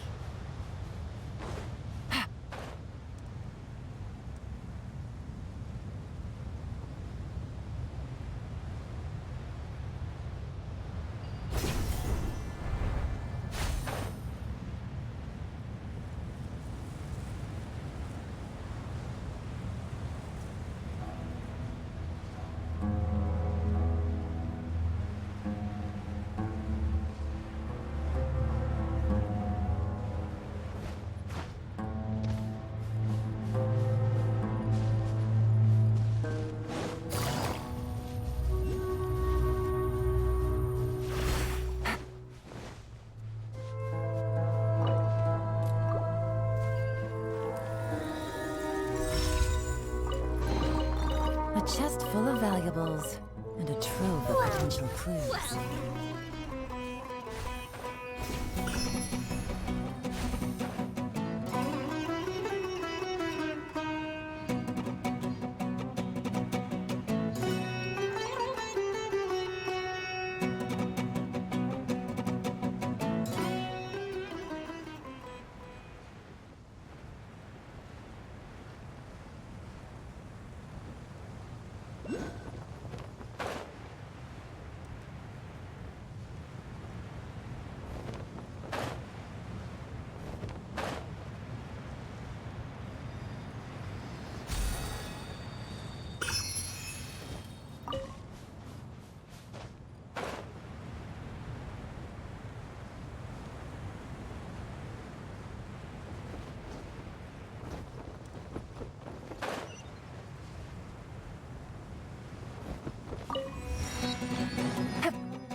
Take it easy.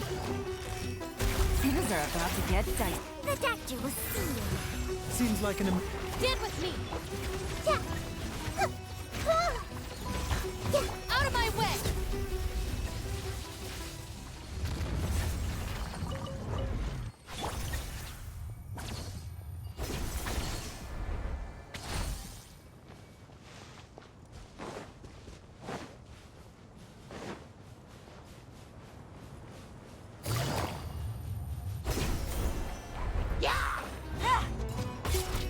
Our bond is strong. Grow.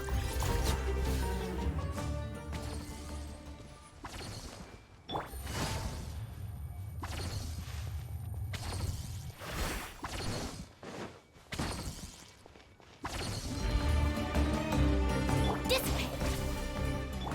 Hey. Mind the side effect.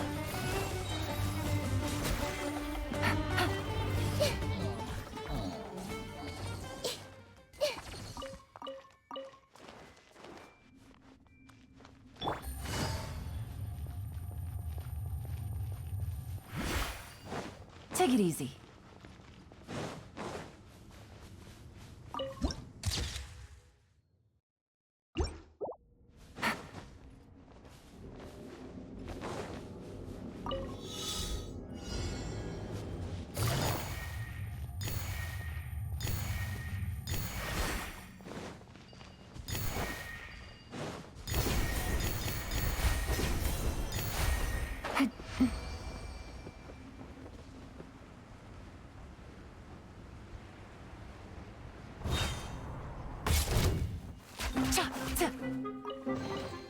Treasure.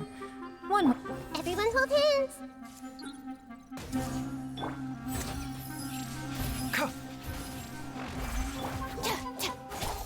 Busted.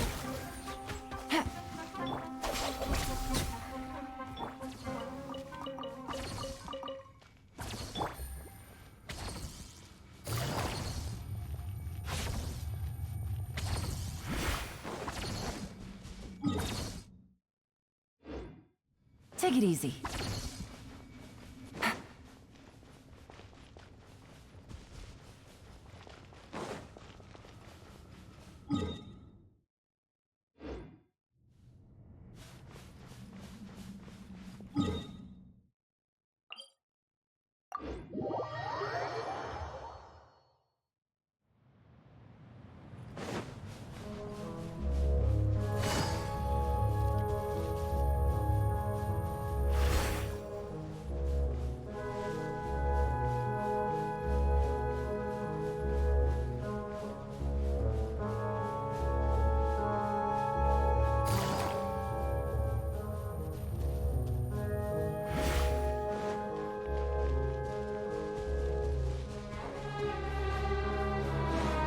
Take it easy.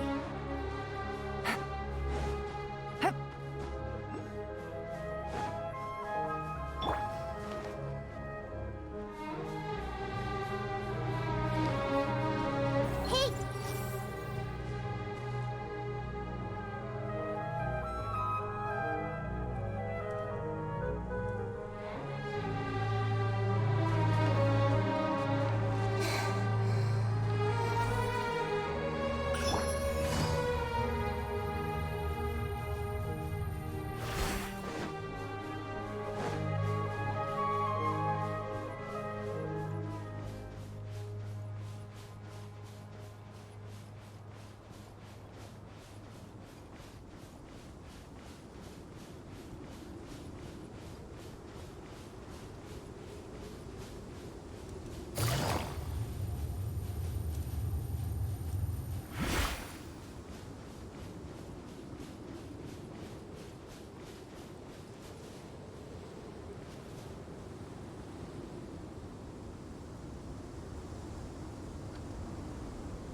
Take it easy.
Here comes the catch. Remember, health comes first. The Dactylus. Our bond is strong. Committed to memory. Sharing my knowledge. Lightning purified.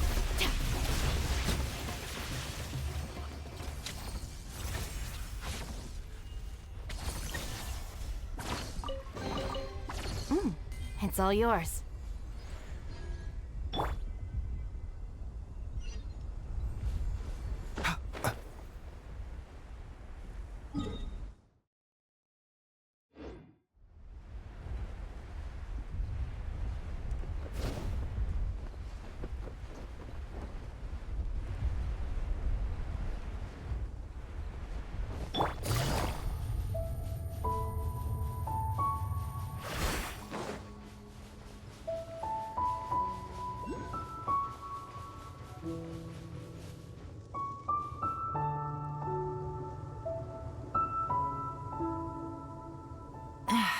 This blinding sunlight is such a pain. No way I can get a nap in this weather.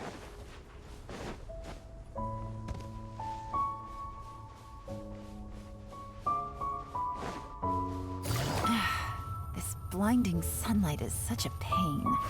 No way I can get a nap in this weather.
Quietly now. Mind the side effect.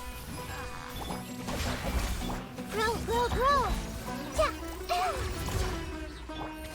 Yeah.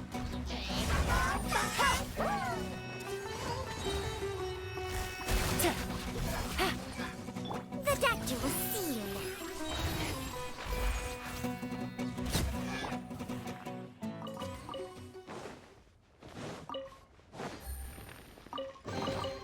Treasure. One way to draw your target out of hiding.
Mind the side effects.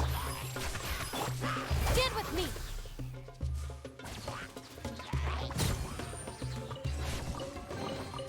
Every little bit counts.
The doctor will see you now.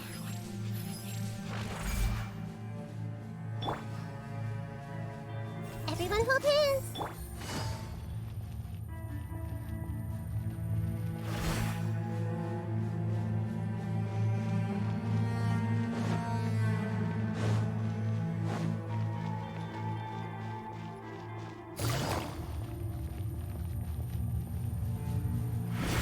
Take it easy.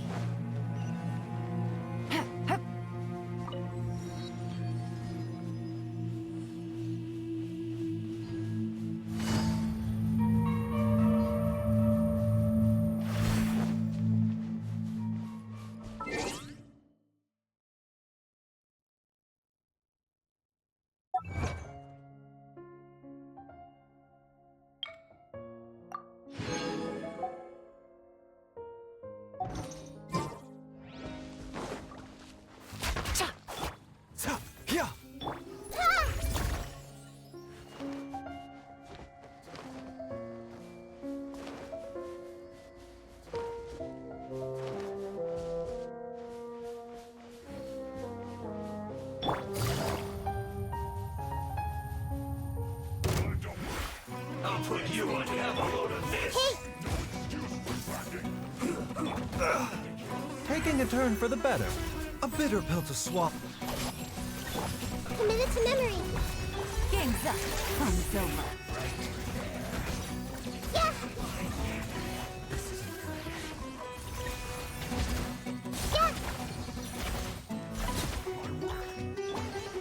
Mind the side effects. This way. Gotcha. This was well done.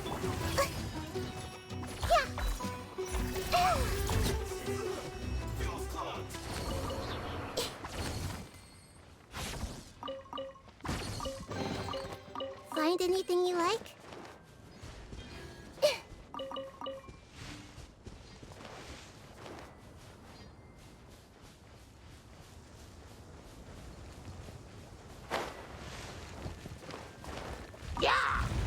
This might hurt a little. The bond is strong.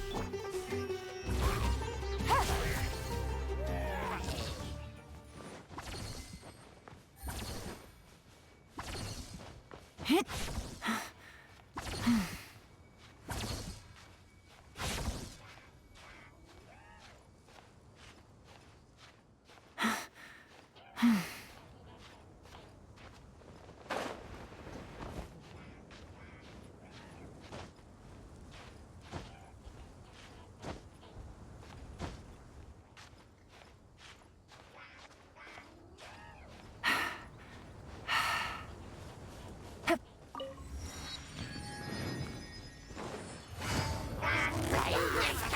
Busted. Things are about to get dicey. Remember, health comes first.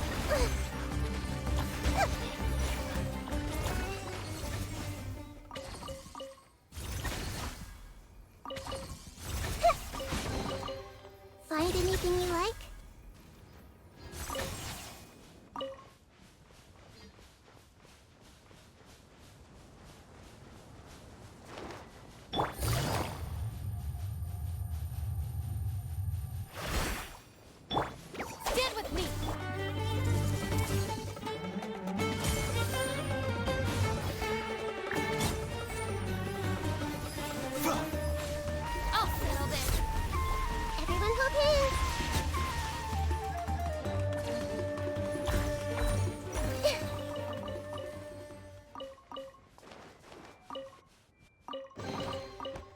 find anything you like?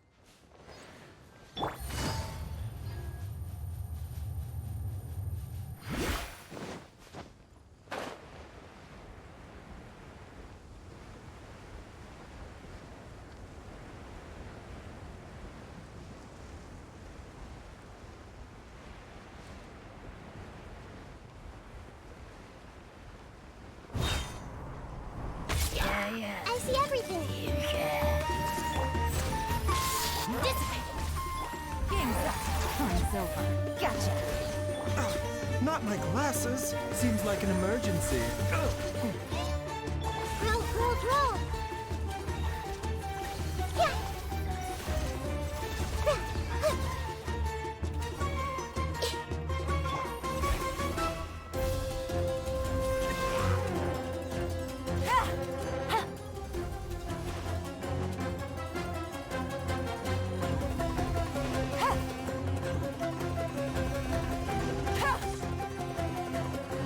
Quiet now.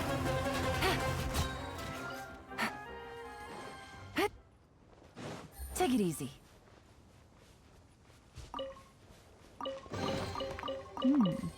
Easy money.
Take it easy.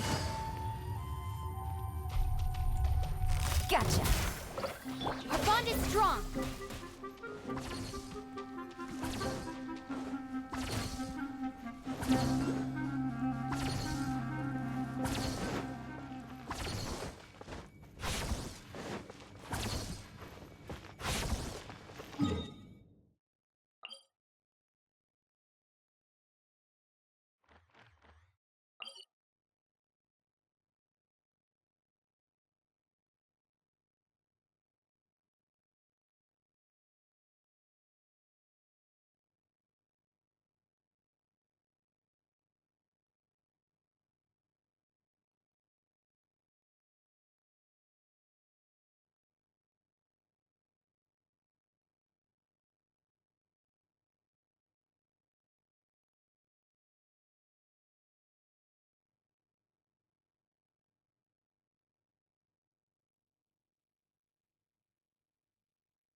A bitter pill to...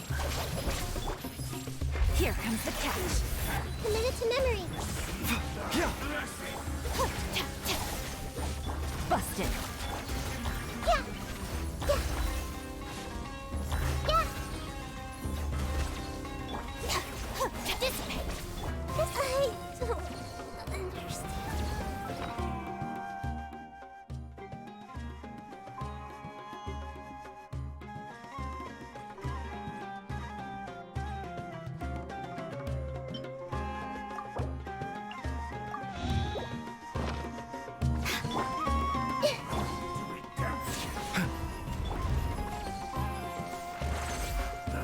The unholy dross.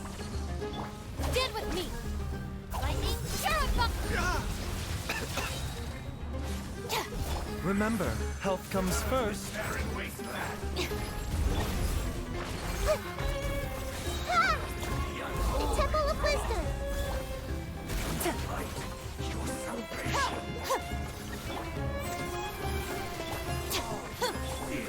Grow. Quietly now. Game's up. Fun's over. The death you will see. Committed to memory. Our bond is strong. I'll settle this. Sharing my knowledge. Yeah. Taking a turn for the better.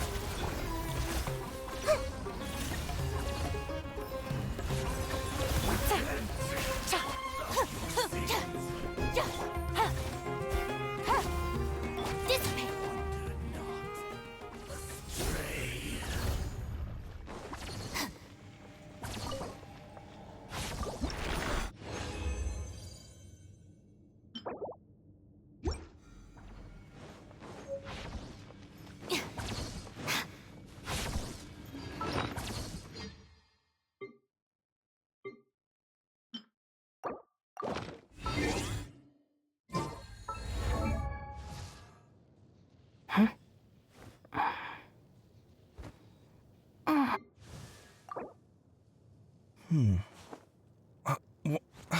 Where's my key?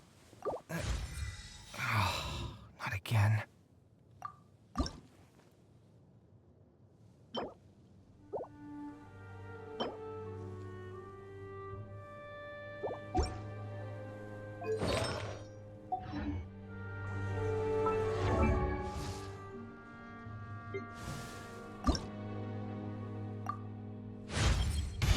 Thanks to your hard work, I think I'm feeling stronger than ever.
It's a nice day, but I can't seem to shake this strange feeling.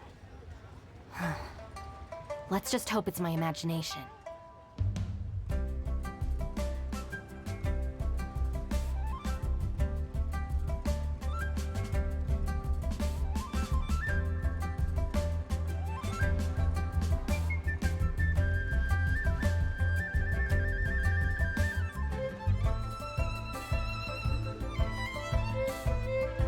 Just let me know if you ever find yourself in a pinch. I can help you out.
If the Arataki gang stirs up any trouble, I'll drag every last one of them back to apologize.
Just let me know if you ever find yourself in a pinch. I can help you out.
We searched to the north, but couldn't find anyone who matched the description.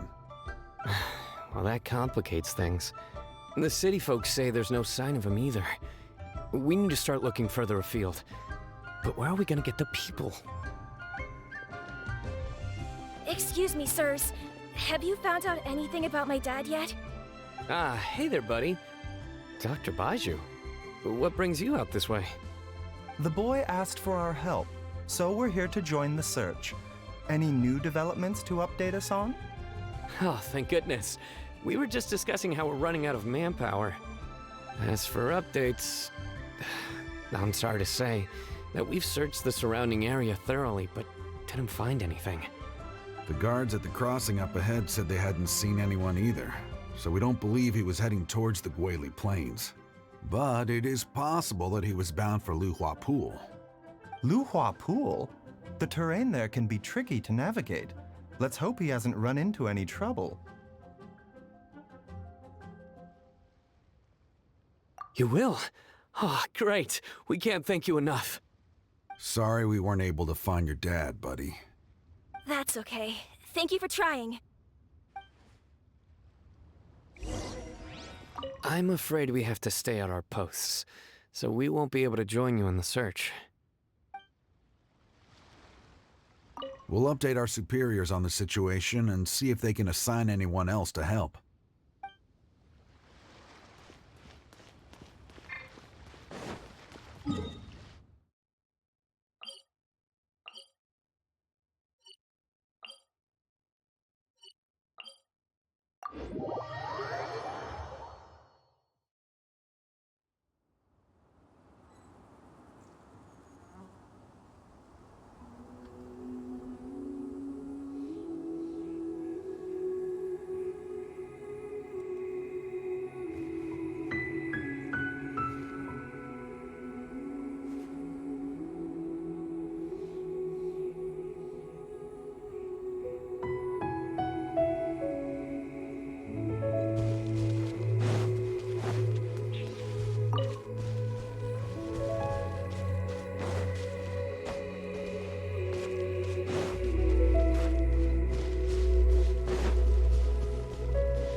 customer.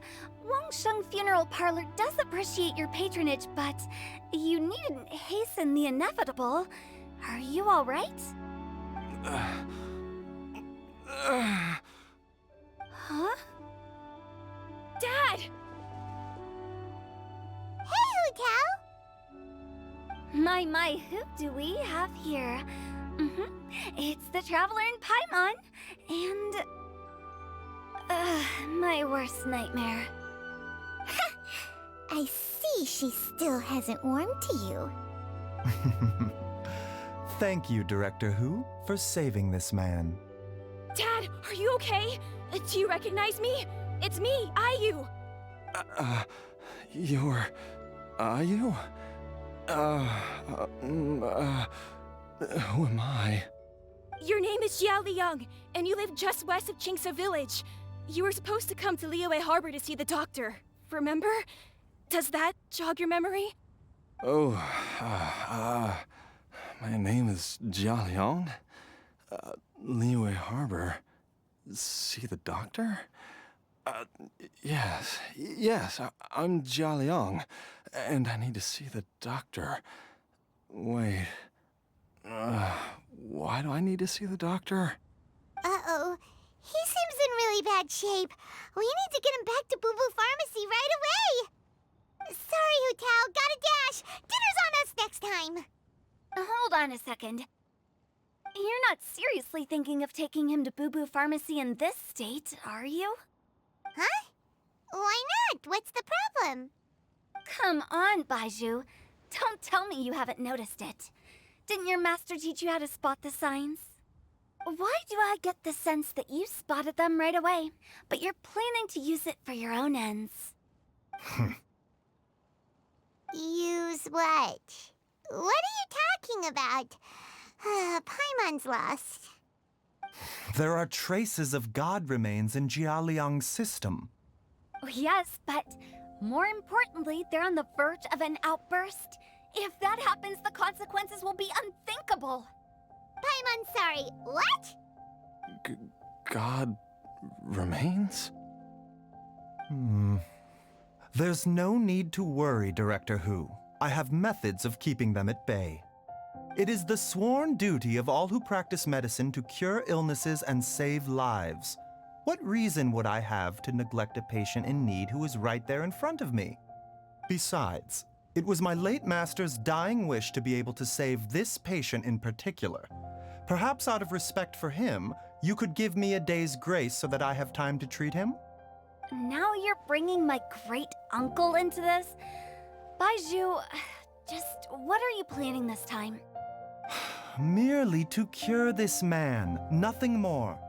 But of course, if you have any doubt as to my intentions, you are more than welcome to accompany me to Boo Boo Pharmacy and monitor my activities. Oh, really? I thought I was persona non grata at Boo Boo Pharmacy. You're being unusually generous today.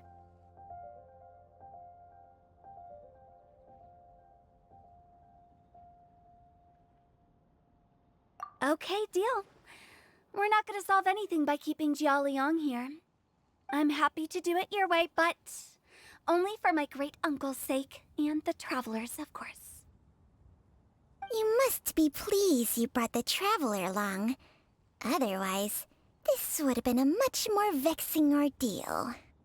Well, time is of the essence. Let's get ourselves back to Boo Boo Pharmacy at once.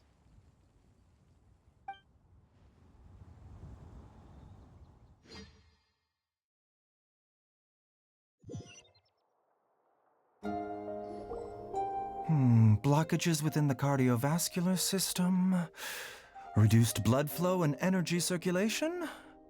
I see. I suppose this must have caused the cognitive abnormalities. Dr. Baizhu, how bad is it? Can you cure him? Don't you worry. Baizhu's a really great doctor. He's sure to find a way. Isn't that right, Baizhu? Ayu, do you know when your father first started displaying these symptoms? I'm not sure. He's been like this for as long as I can remember. But it wasn't as bad as this when I was still little. So it's been a long time indeed.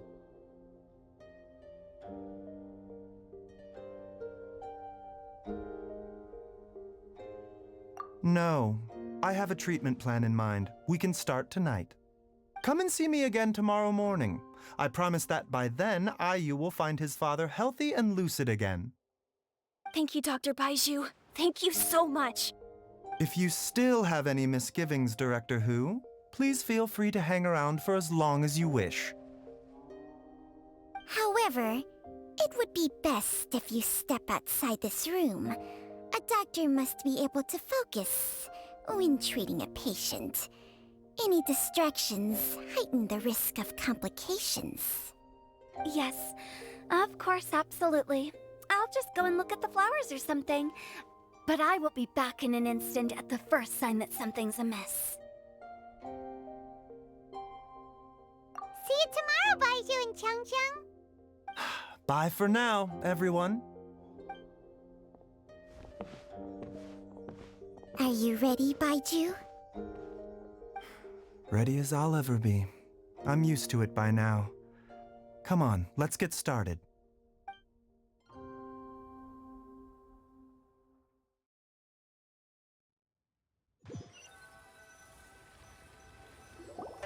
All's well that ends well, huh? You know, Paimon's kind of curious after hearing Baizhu mention those people from his past. What do you think they were like? Yeah, you must be curious too, right? Let's go see what we can find out while Baizhu's busy treating Ayu's dad.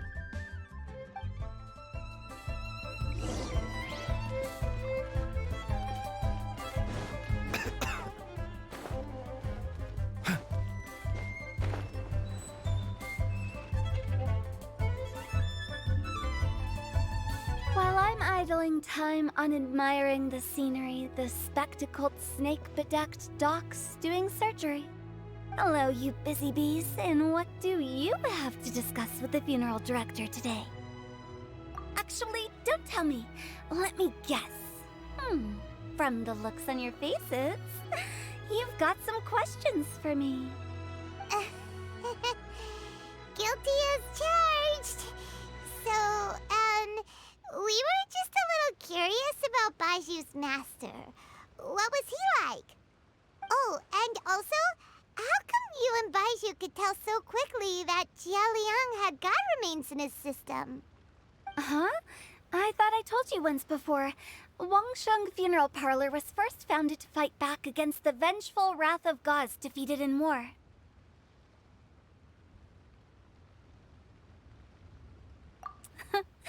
Well, it is a dusty old tale by this point.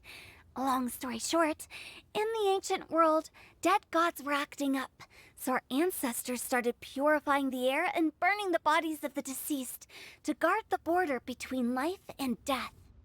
These days, we don't deal with the wrath of the gods anymore, but all the relevant know-how is still passed down to each generation, so we can identify gods' remains when we see them. Okay, Paimon gets it now. Wait, so how did Baizhu learn to spot them? Almost certainly from his master, who was also my great-uncle. Baizhu's master was my grandpa's younger brother, a former deputy director of Wangsheng Funeral Parlor. Wow, fancy that! Huh. So, if he was from Wangsheng Funeral Parlor, how did he end up as Baizhu's master?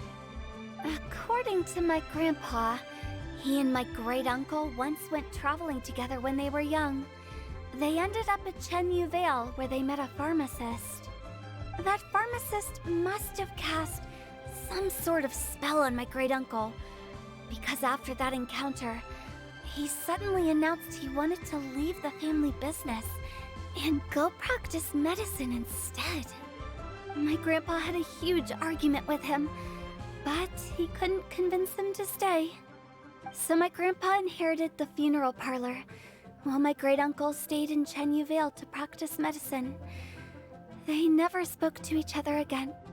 Funeral director to doctor is a pretty big career change. Kinda hard to imagine. But why did it drive a wedge between them for the rest of their lives? That seems a bit extreme. If he had just become a regular doctor, there would have been no issue. After all, the Wangsheng Funeral Parlor wasn't unlike a regular doctor's clinic in the early days. But according to my grandpa, the pharmacist they met had a very ominous aura about him. And on top of that, the kind of medicine practiced in the Chenyu Vale tradition goes against the natural order of things. In what way? Don't know. My grandpa didn't know the specifics. And you've seen how wary Baizhu is around me. He'd never tell me anything. But even that says to me that he definitely has something to hide. One thing I do know about Baizhu is that he's obsessed with the idea of immortality. But whether that has anything to do with what he's hiding is hard to say. Anyway, so I will be sticking around here for now to keep a close eye on the situation. Maybe tomorrow I'll finally figure out what he's up to. After all that, it seems like we have more questions than answers. Never mind.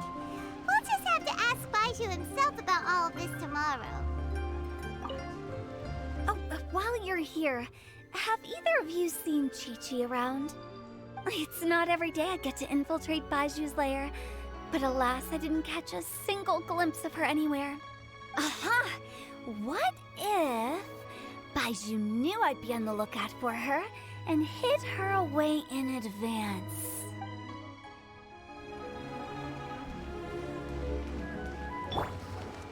Everyone hold hands!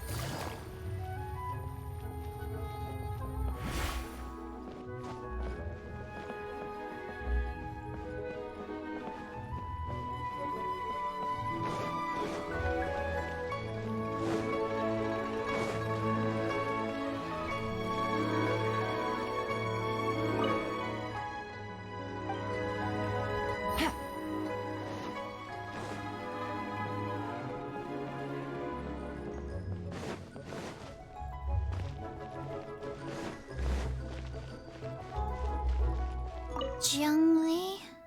Master? Dr. Baizhu has never mentioned them before. But more importantly, is Yuno Hu gone yet? I need to find a better hiding place.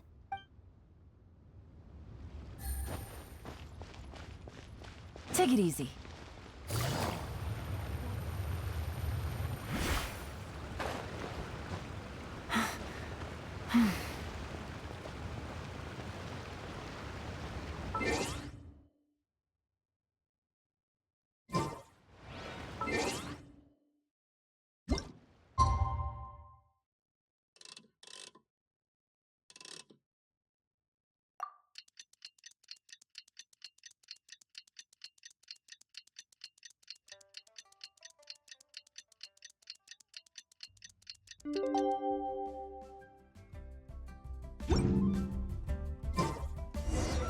It's a new day! Let's go back to Boo Boo Pharmacy and check out how Jia Liang is doing. Dad!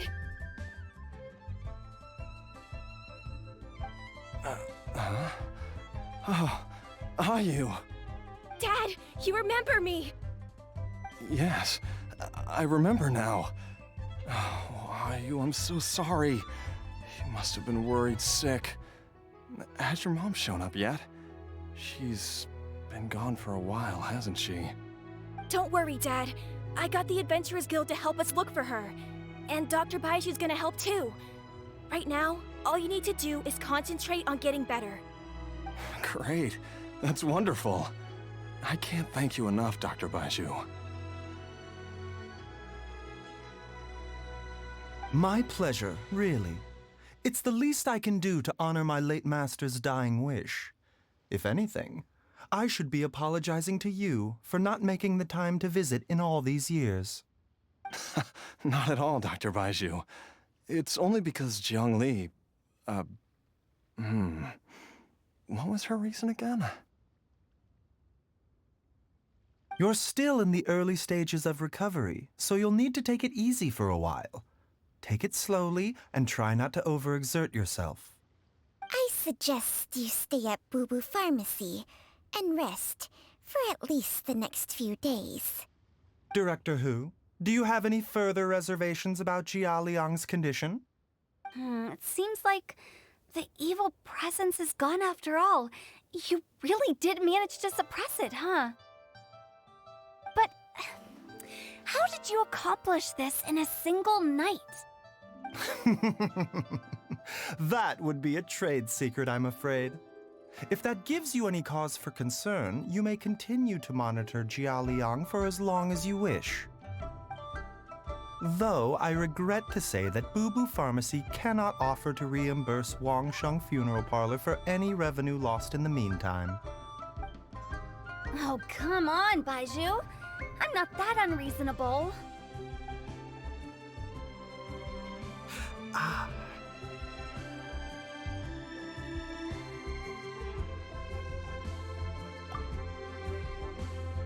Nah, I've been stuck indoors for too long.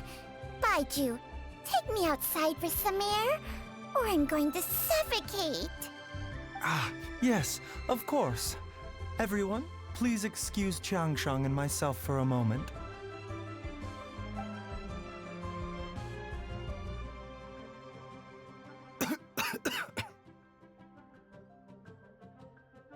Suffering now, are we? Did you seriously expect to cover it up just by putting on a brave face and ignoring it? If it weren't for my quick thinking, they'd have all seen the sorry state you're in by now. But in any case, why must you keep this a secret from everybody? You should at least share your secret with one person you trust. Who's there?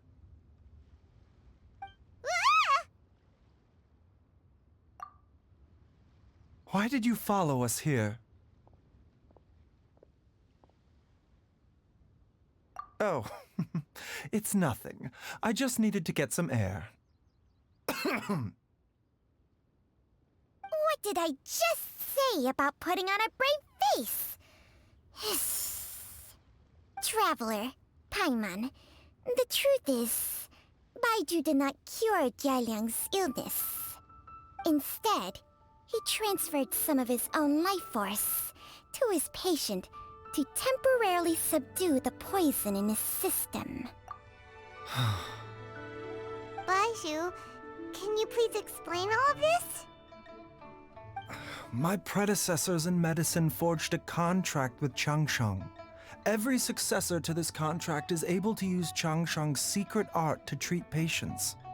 I believe the irregularities with Jia Liang's heart meridian were likely caused by a poison concocted using god remains as a key ingredient.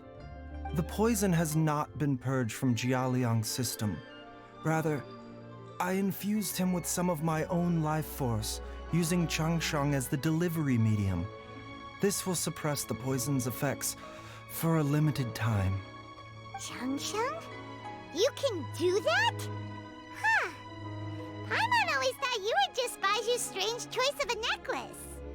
Hey, I'll have you know that I commanded the respect of even the Adepti back in Chenyu Vale.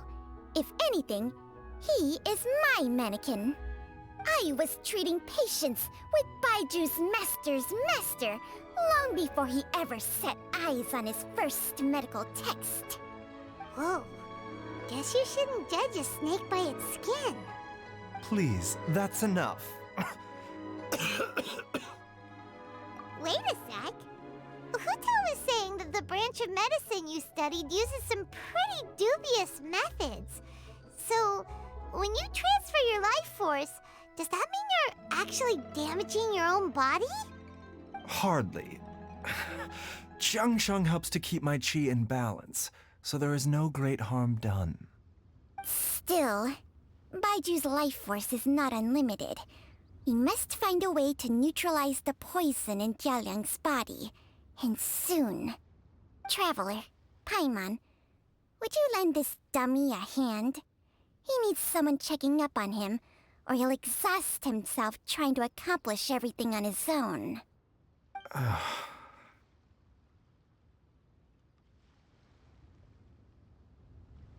Baizhu, Don't you think you should seize this opportunity? You cannot expect to hide this from everyone for your entire life. Time will see that all secrets surface eventually. Entire life. Thank you, Traveler and Paimon. Huh. Paimon doesn't think we've seen this side of you. But there's no need to thank us. You've helped us out before.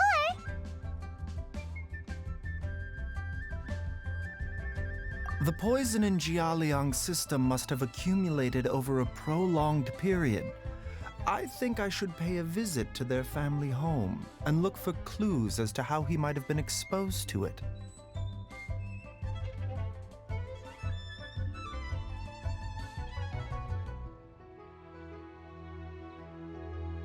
Yes, I asked Ayu this morning before you arrived. He told me that his family lives in a secluded spot to the west of Qingsa village. Let's head there together once I've asked Gui and Qiqi to look after the pharmacy.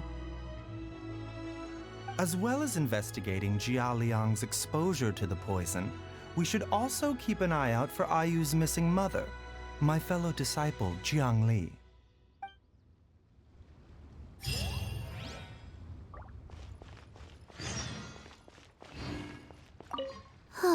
She's finally gone. She's gone for good now, right? She's finally gone. She's gone for good now, right? Right? Take it easy. Are you heading out now, Dr. Baizhu? Yes. While I'm gone, I leave Bubu Pharmacy in your and Qiqi's capable hands. Rest assured, the moment anything comes up that you should know about, I'll inform you immediately.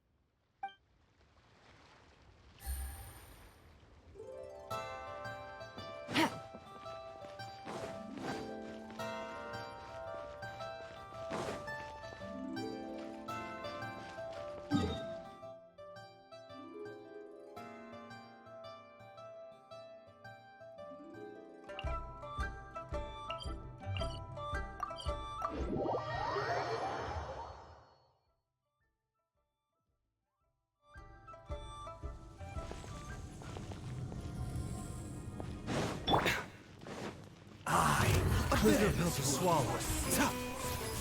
Our bond is strong. Grow, grow, grow! Make yourselves at home! Things are about to get dicey. Commit it to memory.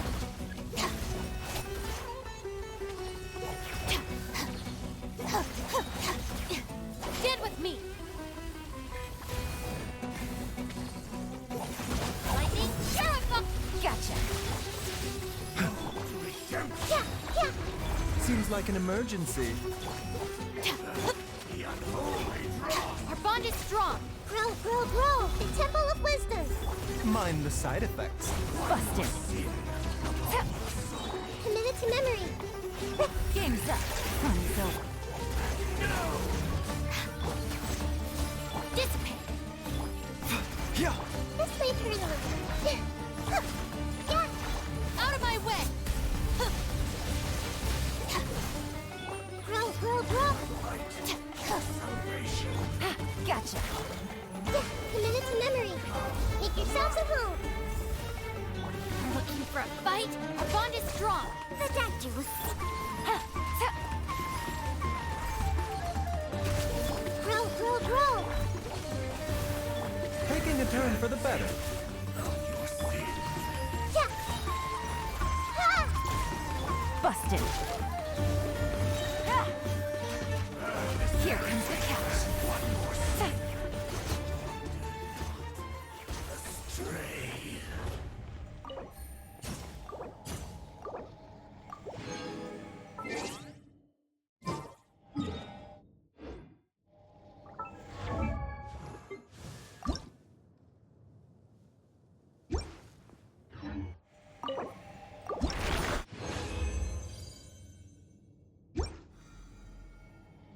Navigating the world is a whole lot easier with a few different identities to choose from.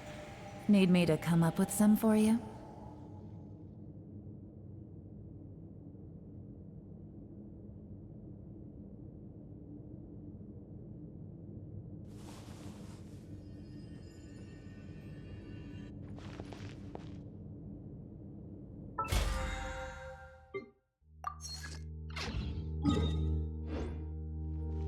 Take it easy.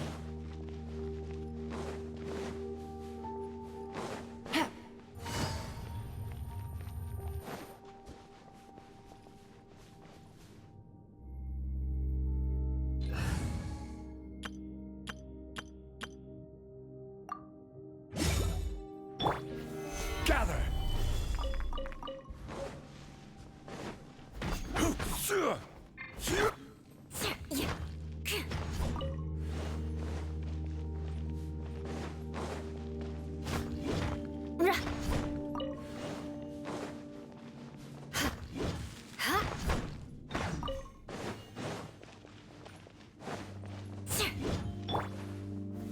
Stabilize!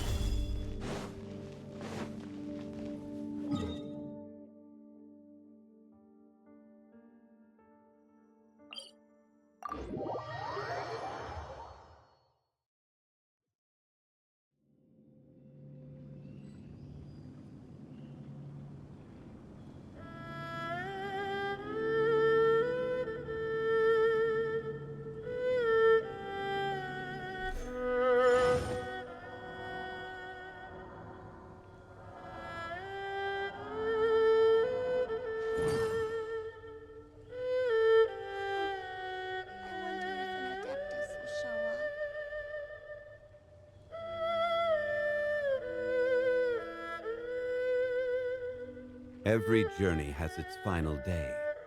Don't rush.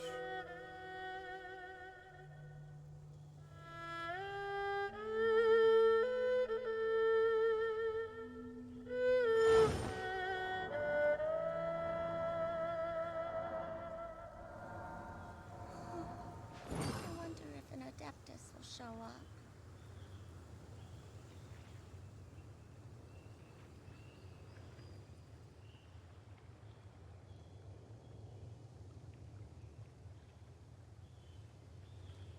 Osmanthus wine tastes the same as I remember.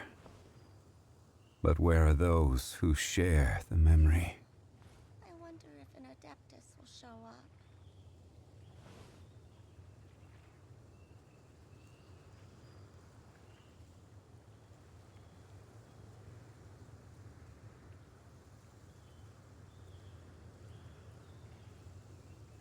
Boats are made for transferring commodities back and forth. And those that come across Liyue tend to stay a while. So it is where many things come to settle. I wonder if an Adeptus will show up.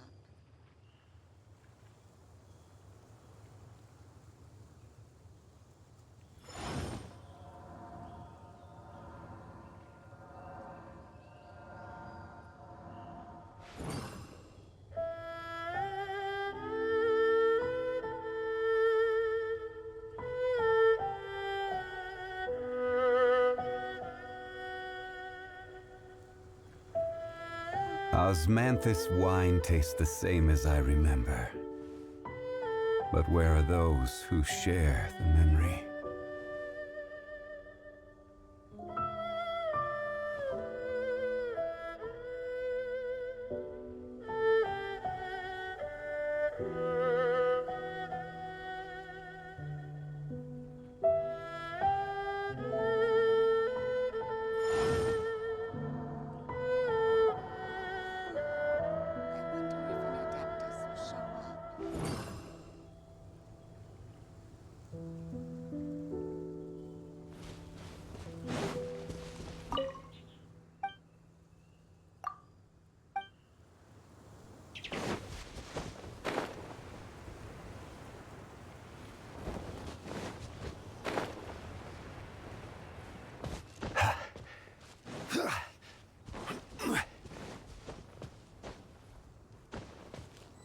This is order!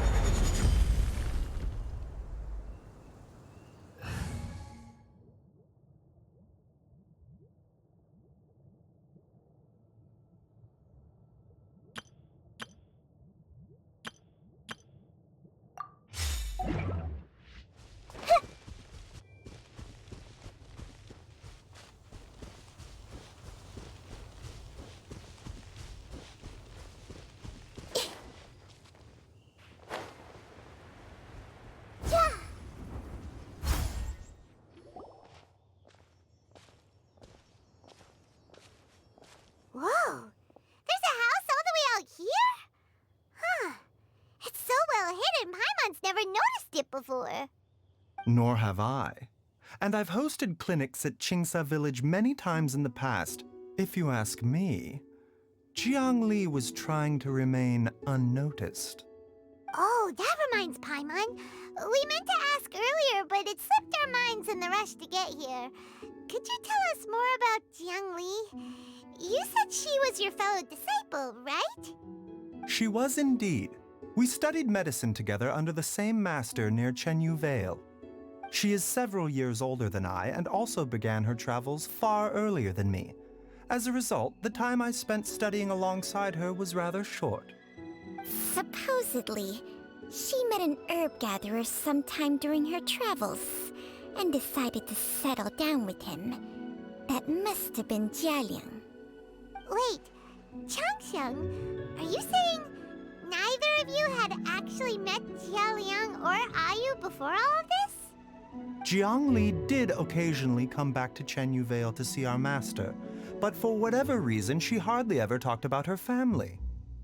The last time she visited us, she and Master had some sort of quarrel. We never heard from her after that. It almost seemed as if she'd gone into hiding. Quarrel? What happened? I don't know. I did not witness the argument myself. Nor did Master ever explain it to me. All he would say is that should I ever encounter Jiang Li or her family in the future, I should do everything in my power to help them. Oh, so that's why you went to such extreme lengths to help Jialiang. No.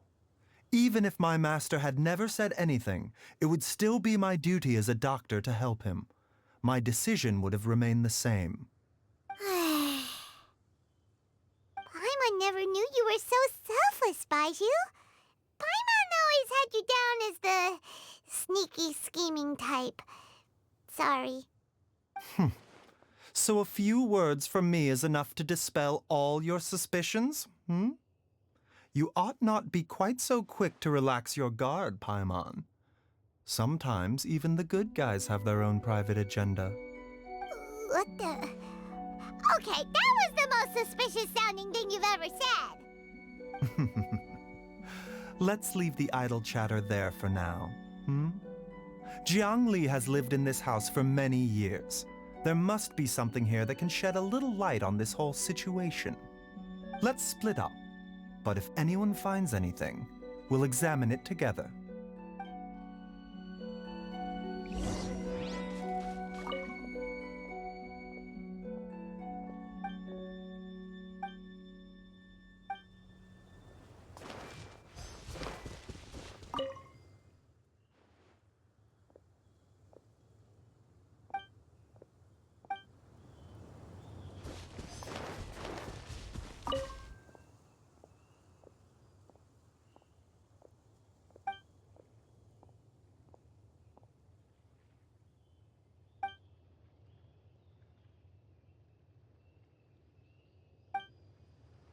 Traveler, Paimon, come quick!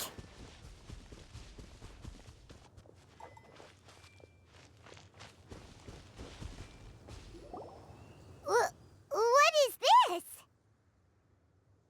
Changsheng and I found a hidden compartment. This is what was hidden inside. You sense it too?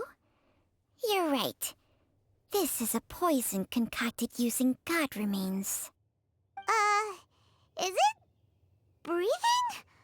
Paimon's not seeing things, is she? No, your eyes do not deceive you. I do believe the poison in this bottle is alive. Some toxins act a lot like living organisms.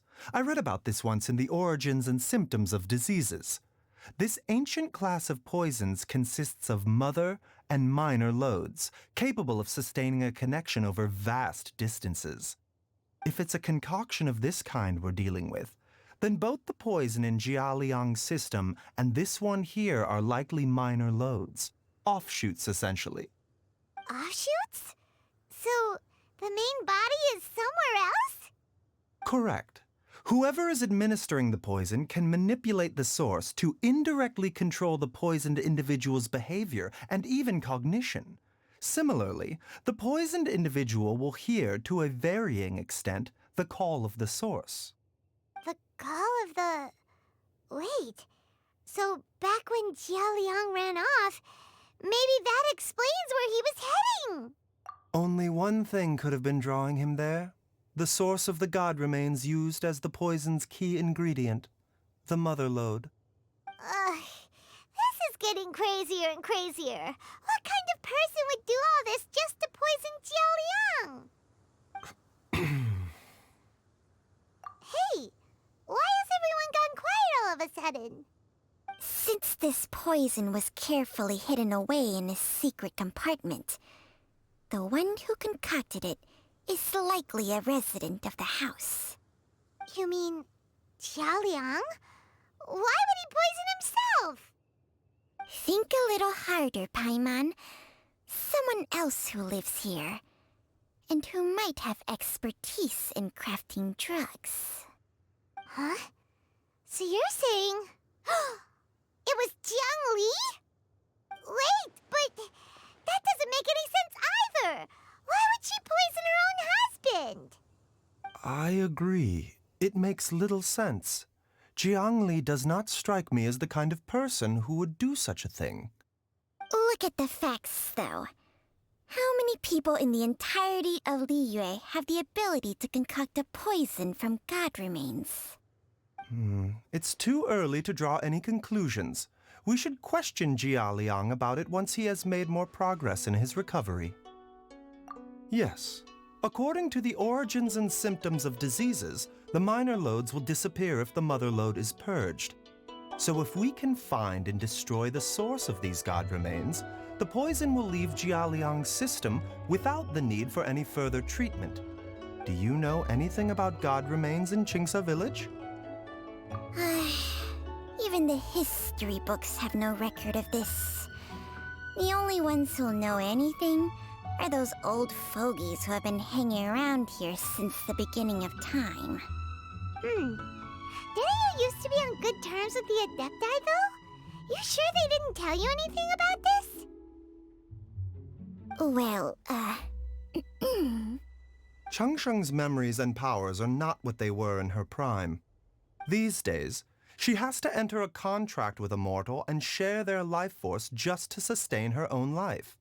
I fear that such ancient events are long gone from her memory by now. Whoa, what? Enter a contract? Share life force? Sounds like some pretty spooky sorcery if you ask Paimon. Hey! Plenty of people would jump at the chance to join forces with a powerful being like me. With my assistance in rebalancing your chi, not only can you extend your lifespan, but you will also be stronger, healthier, and able to eat whatever you like with no risk of upsetting your stomach. Stronger and healthier? Wow, that's amazing! Baizhu, maybe when you retire, you can let Paimon sign a contract with Changsheng for a few days. Unfortunately, Changsheng's contract has strict requirements regarding the host's temperament. None of her hosts have ever been exempted from these rules. I fear that I will be unable to accommodate your wishes, Paimon. Temperament? Hey! What are you trying to say? Did you just subtly insult Paimon to her face?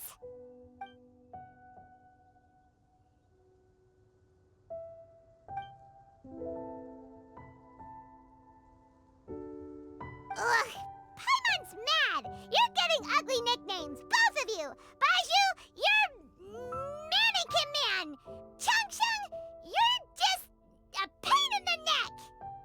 This is exactly why your natural temperament makes you woefully unsuited to being my host.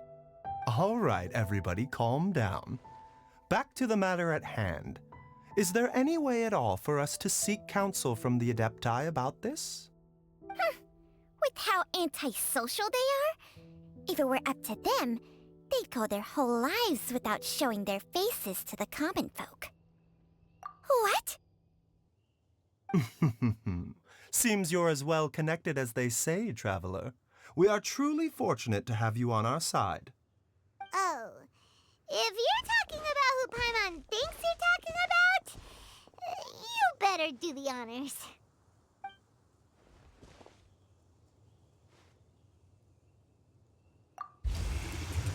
You called?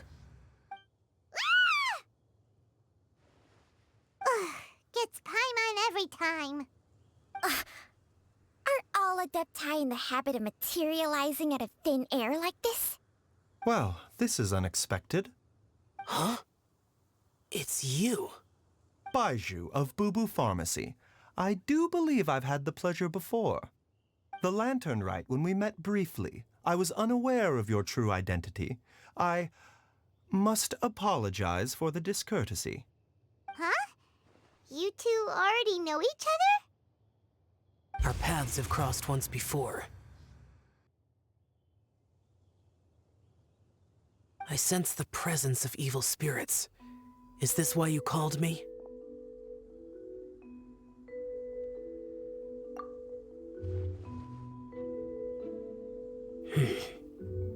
So someone has been concocting demonic poison. Too often, fervent desires drive mortals to abandon all regard for their own safety. It is lamentable. I now know what you seek. It is true that a god's remains are buried beneath the foundations of Qingce Village.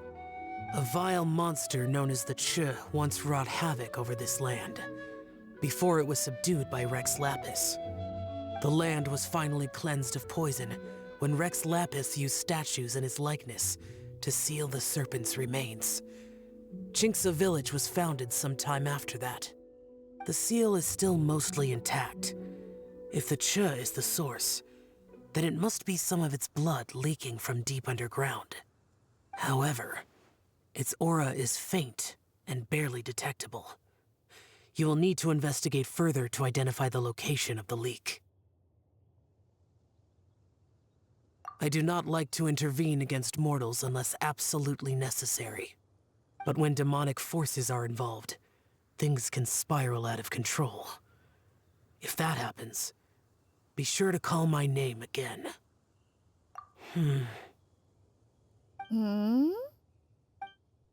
Nothing.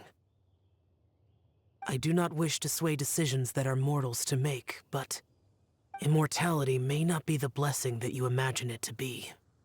I shall treasure your words of instruction, Master Adeptus. Farewell. What a strange Adeptus. Rather different from the way I remember them. That's Xiao for ya! And thanks to him, we finally got some concrete info to go off of. If the god remains are leaking from underground, Jiangli must be paying a visit to a subterranean cave on her herb-gathering trips. If we can find the cave... Master, there's a problem. Gui? Did you run all the way from Bubu Pharmacy?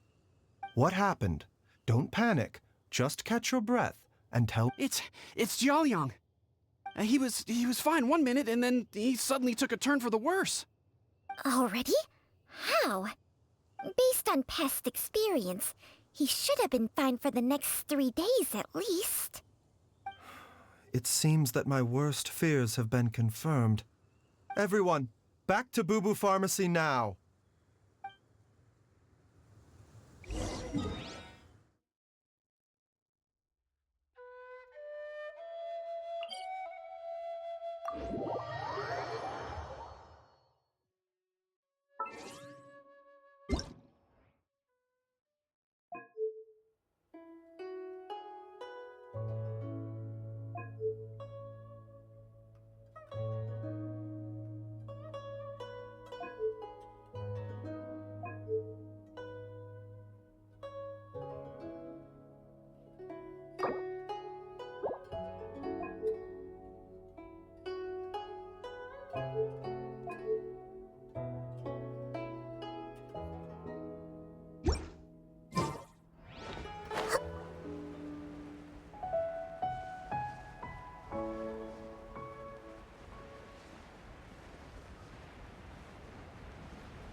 wrong? Dad? Don't be scared. Dr. Baishu will be back soon. How is he doing? Dr. Baishu, you're back! My dad was doing fine earlier, but then he suddenly started coughing up blood. Now he can't even get a full word out anymore. When Gui left, he was still conscious. But now... Gui, please take Jialiang to the back room and prepare for treatment. Yes, of course. Don't worry, Ayu. I will cure your father.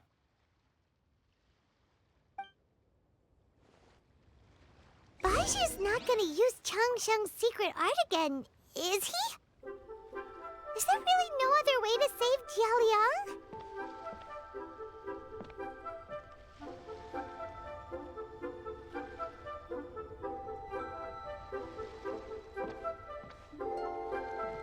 I see everything.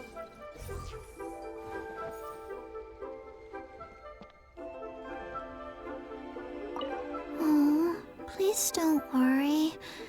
Dr. Baishu will find a way. But...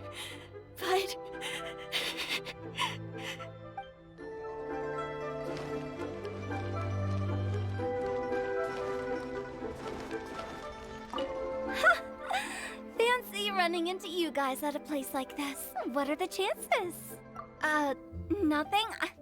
I was just battling against some writer's block, so I took a stroll to see if I could get my muse back. Yep, it's working. Stealthy as a snake. She can hear them coming, plants a little bait, and they all come running. You'd better not snitch on me, okay? Fancy running... nothing. I was just battling against some writer's block, so I took a stroll to see if I could get my muse back. Yep, it's working. Stealthy as a snake. She can hear them coming, plants a little bait, and they all come running.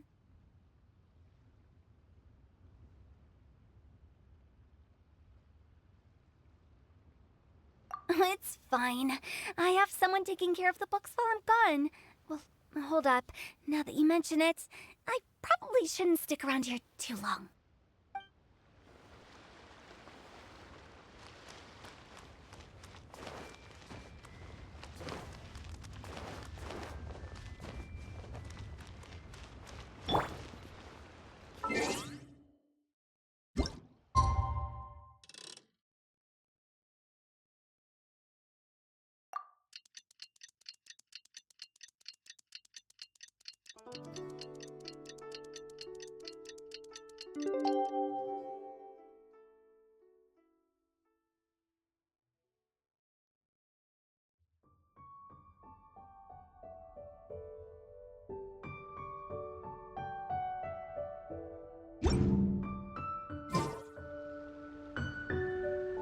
How are you feeling, Dad? Are you still hurting anywhere? You're not gonna suddenly collapse again, are you? Much better, Ayu. I'm feeling much better. In fact, I can't explain it, but somehow I feel even better than usual. Wait, where's Dr. Baishu? I still haven't had a chance to thank him. Seems he moved me here before I came to. Master said he needed to take a quick rest and asked me to bring you out of the treatment room. He hasn't emerged yet, so he must still be resting. Oh, really? Well, he must be tired from treating me for 2 nights in a row. I don't know how I can begin to repay him for saving my life. I'll have to discuss it properly with Jiang Li once we find her. Speaking of which, has there been any word of her whereabouts yet? No, the Adventurers Guild hasn't gotten back to me yet. I'll go check with them again in a bit. I'll come with... Don't forget what Master said. You're still not out of the woods yet, Jialiang. I strongly suggest that you stay and rest at Boo Boo Pharmacy for now. I can accompany Ayu to the Adventurers Guild. I suppose you're right. I'll have to rely on you this time. Though, on the bright side, this means I can thank Dr. Baizhu in person once he's finished resting. Traveler, Baizhu hasn't shown his face ever since he went in to treat Jialiang again. Do you think he...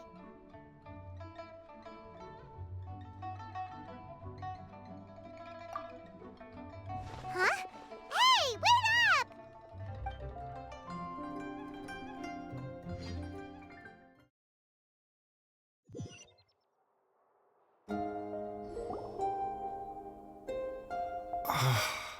Huh? You're finally awake?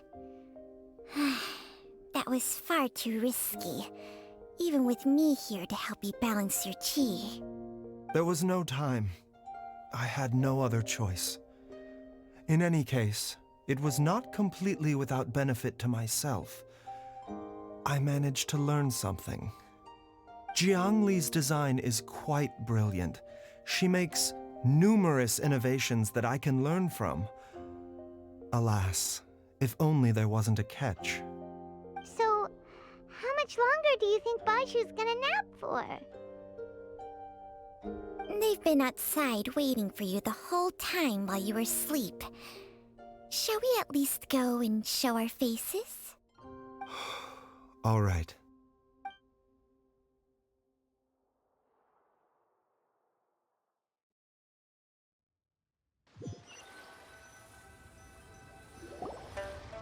Surely he hasn't. There's no way he could have just... Who's talking behind our backs again? Ah! Baizhu! Changsheng!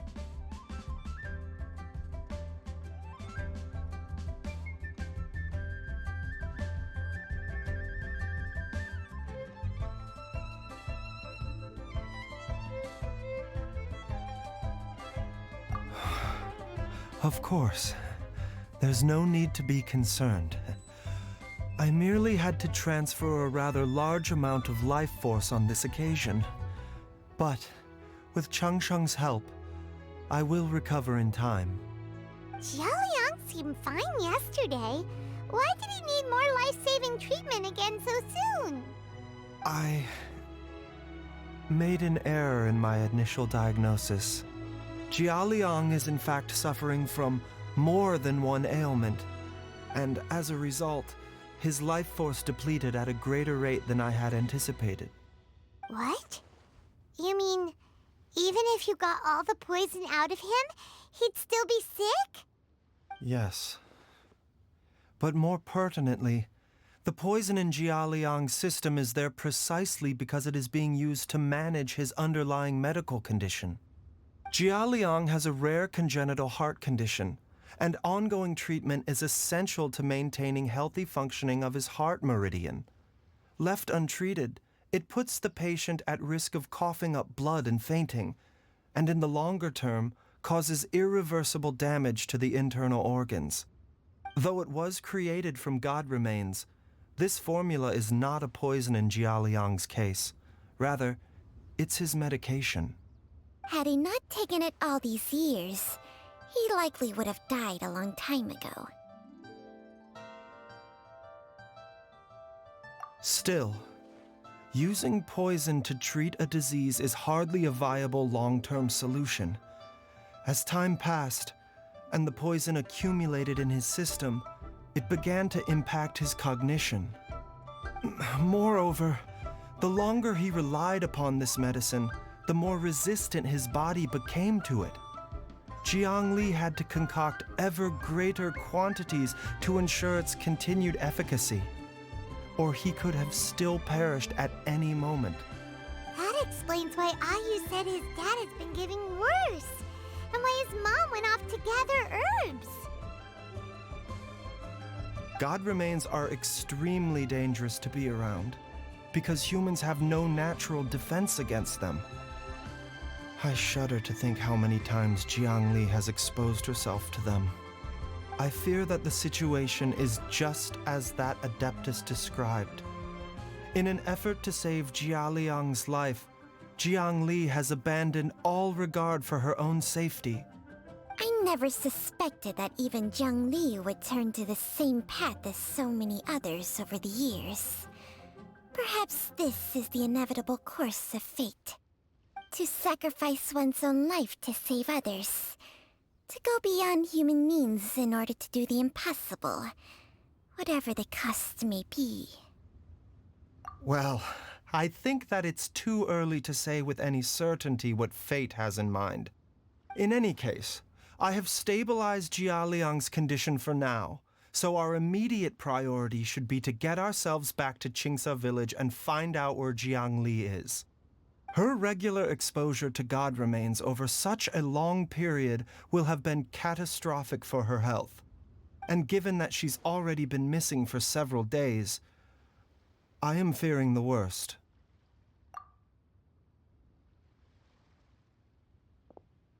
It's me, Traveler, Dr. Baizhu. It's Jialiang! Don't tell Paimon you overheard everything already. Dr. Baizhu, please let me come with you. You've already done so much for my family.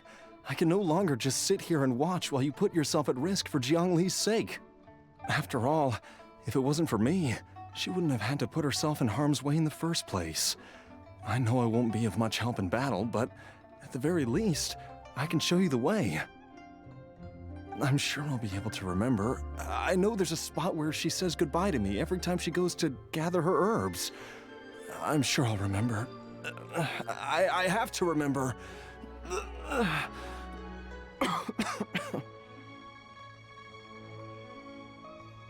Be careful.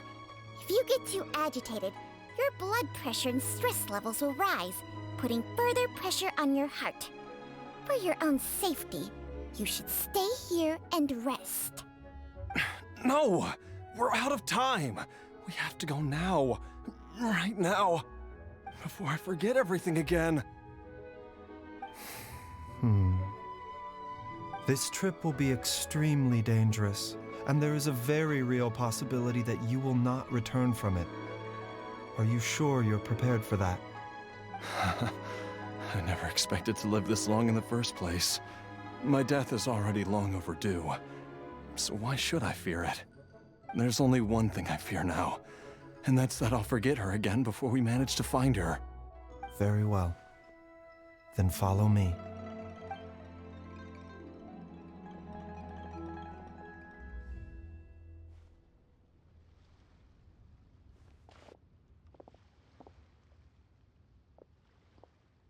Dr. Baizhu, are you heading out again?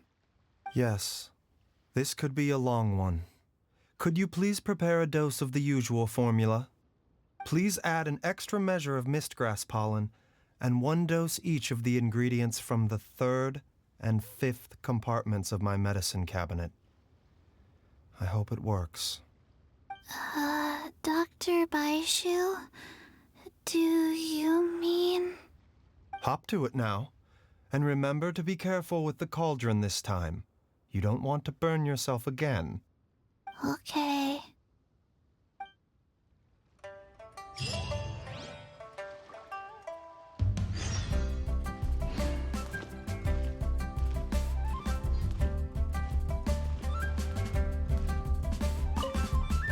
Everyone, please be careful.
bitter pill to swallow. Stand with me!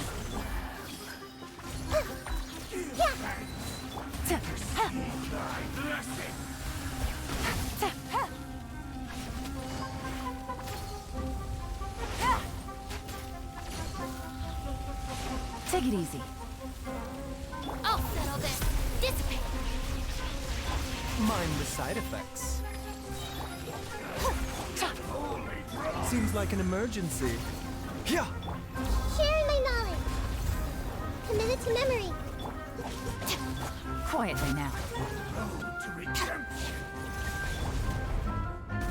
Game's up. Fun zone.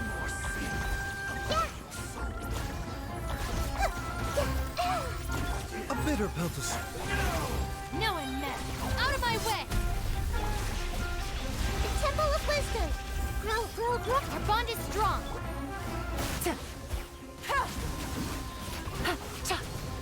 The doctor will see you now.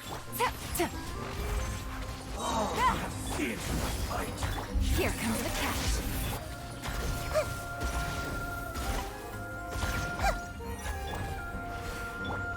Dissipate. Sharing my knowledge. Has barely begun.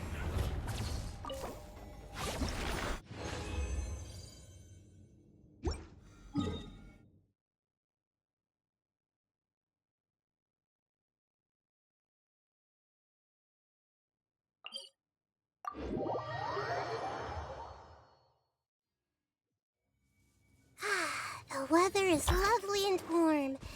Things are about to start getting lively again.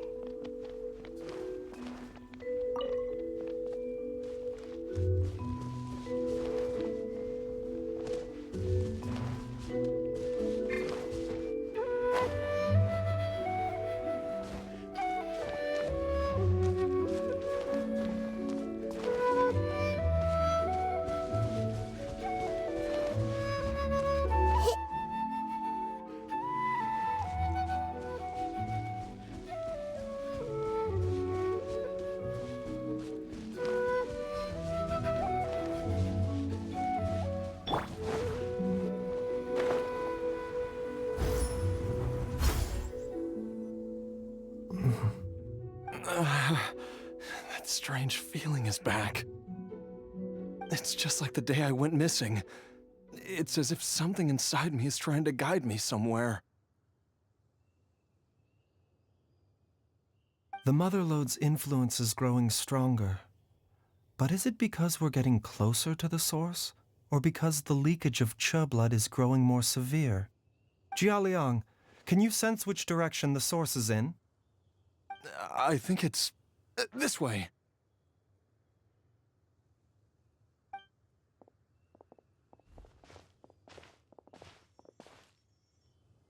Yes, I'm sure of it.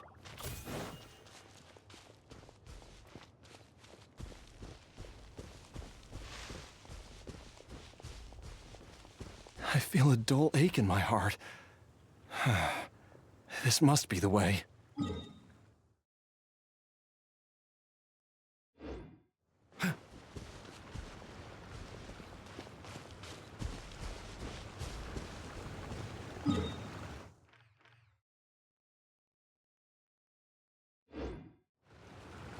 This place feels familiar. I think I've been here before. There is an inauspicious presence here. Even I can sense it. I think I remember this place. Jialiang, are you okay? Maybe you should rest here while we continue the search. No, I have to keep going. Jiangli is still waiting for me. Then let's hurry.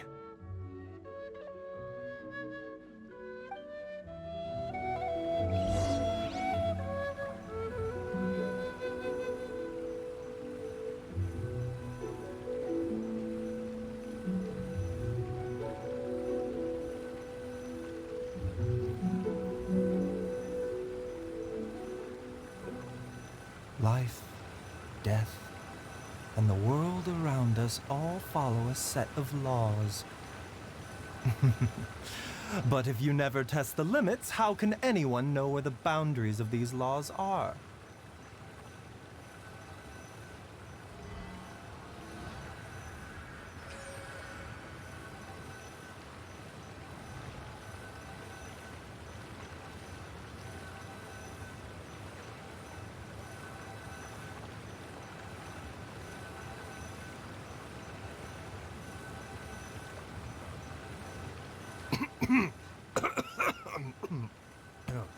Oh, it's just some chronic problem I have flaring up again.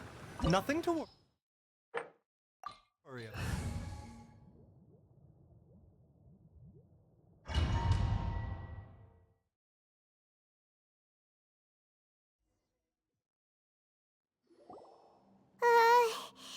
This place gives Paimon the creeps.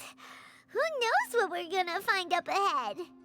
The digging marks here appear amateur and rather old. I suspect it is a thieves' tunnel. A thieves' tunnel? Paimon has heard rumors about treasure around these parts before. Maybe it was the treasure hoarders that dug this tunnel. Judging by the tools they left behind, it's certainly a possibility. But why did they abandon this place without even stopping to pack up their tools? I remember now. She took me here once and told me that she'd found a way to save me in this cave. But she said that the method would cause me to, curses. Why can't I remember what she said? Easy, Jialiang. Come on, let's keep going.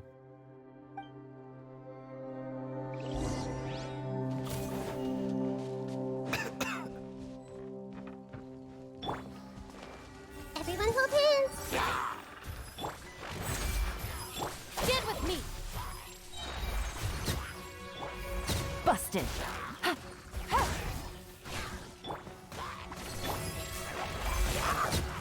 A bitter pill to swallow.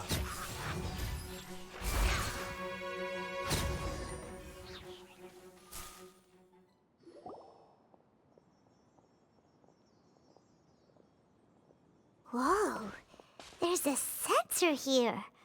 Those treasure hoarders sure made themselves at home.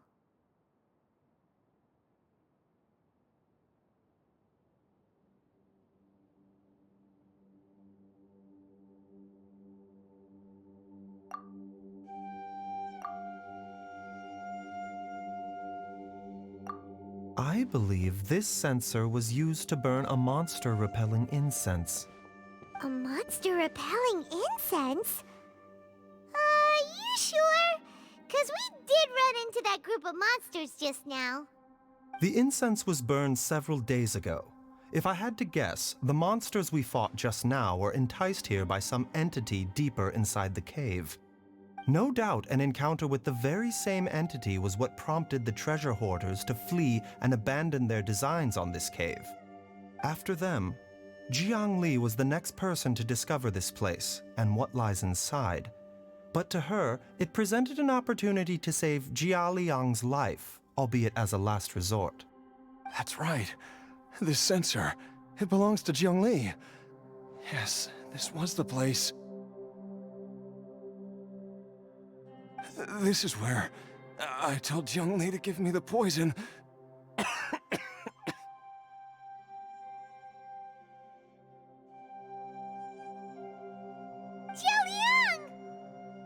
I'm fine. Let's keep going. I can feel it. She is right below us, waiting for me.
can feel it.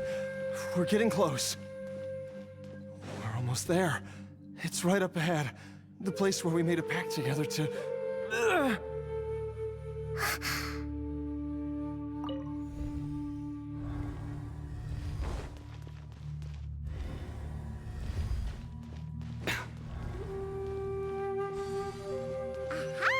We can keep going now.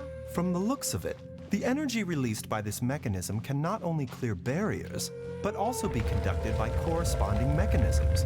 Perhaps it's something we can make use of.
Quietly now. Our bond is strong. Taking a turn for the better. I'll settle this.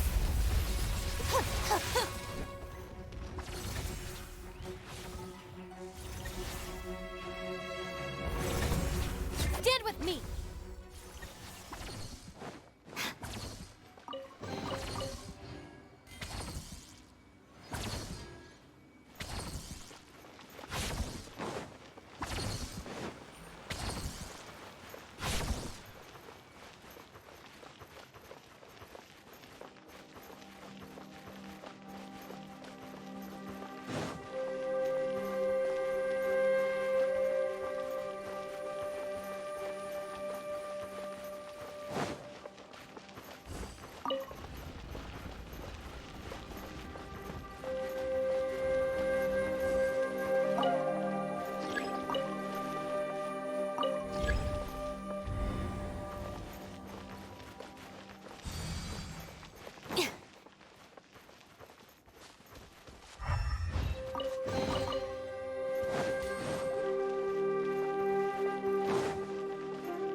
Doesn't see any barrier-breaking mechanisms around here. There are tracks here, and it looks like they're connected to something. Shall we follow it and see where it takes us?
If you're not sure what to do next, how about I take you on a walk? Jiangli! Look out! There's a monster next to her! The god remains must have lured them here. Watch my back. Bah!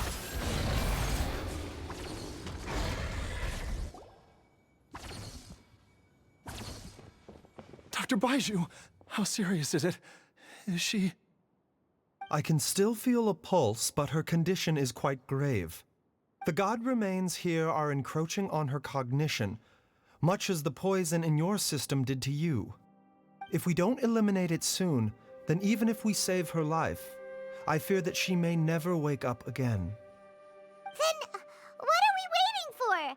Let's destroy the remains right away! It's not as simple as that. Don't you remember what Baizhu said? The poison within Jialiang's body is inextricably linked to the god remains here. If the source is purged, the poison in his system will stop having any effect. And the poison within Jialiang's body is keeping his heart condition under control. So, if it stops working... Oh no. Are you saying... Indeed. If the god remains here are purged, then your life will come to an end. I wondered when this day might come. Wait! But we've all been working our butts off to save Jialiang's life! After all that, we can't just give up on him! Baizhu, you're a great doctor! Surely you gotta know of some other way we can save him, right? You could continue to take the poison, which would buy you some time. As for Jiangli, maybe if we put our heads together, we can think of something? It appears to me that she was striving to concoct your medicine for you, right up until the moment when she lost consciousness.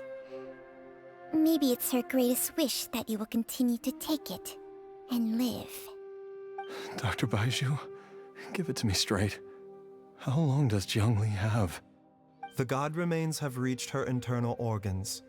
Under ordinary circumstances, I would give her less than 3 days. But if I were to treat her using a secret art...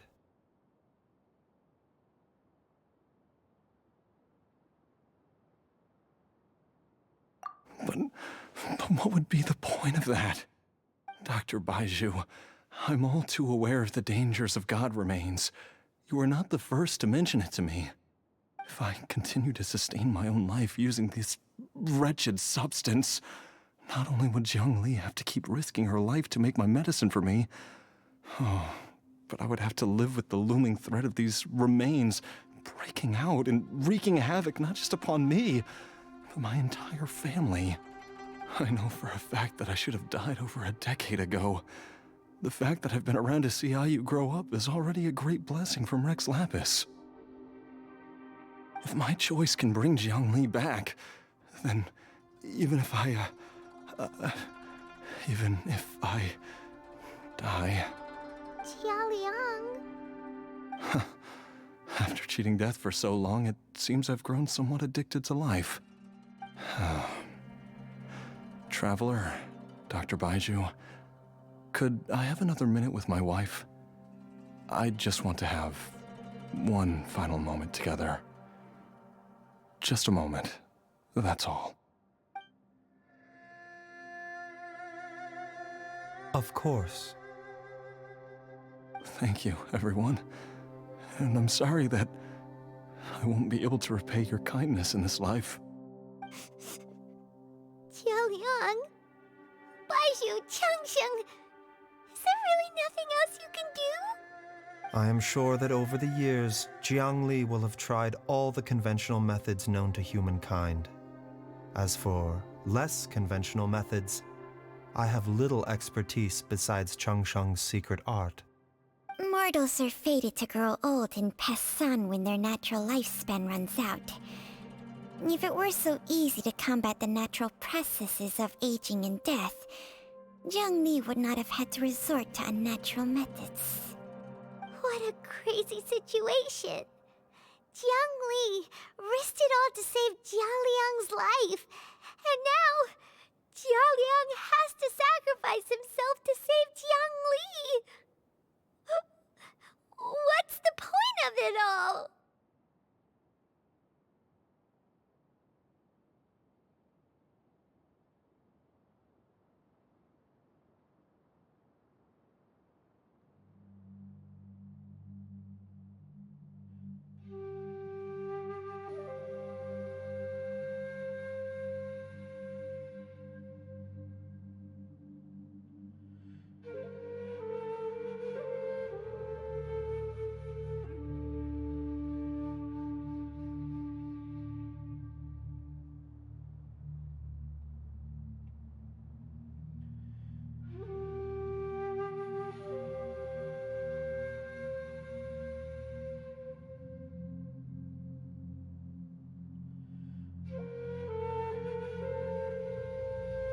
I've seen many final farewells in my time, but I can never get used to it.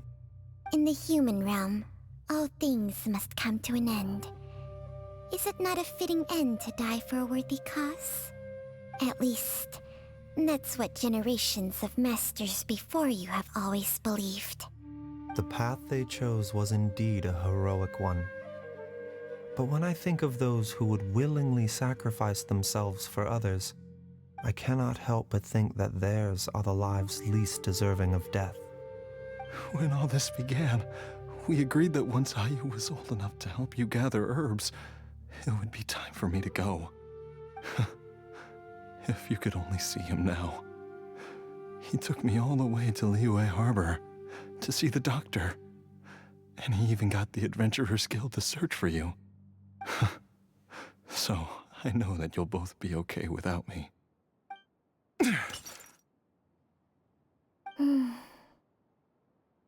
I've said my goodbyes. My time has come. Do what you must. As you wish.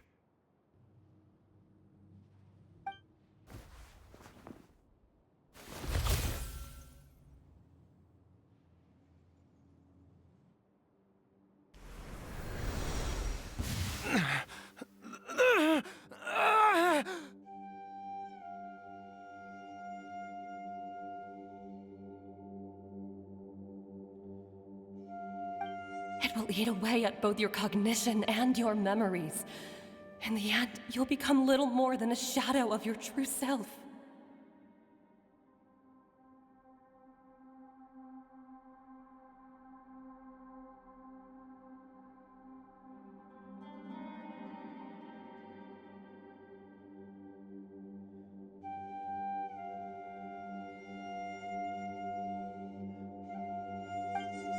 I'll take it. At the very least, it will allow me to stay with you and watch Ayu grow up.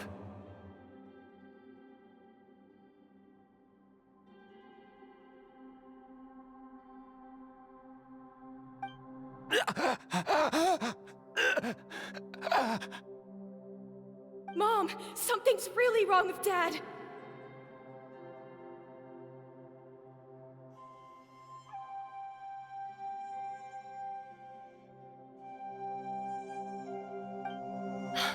Don't fret, Ayu.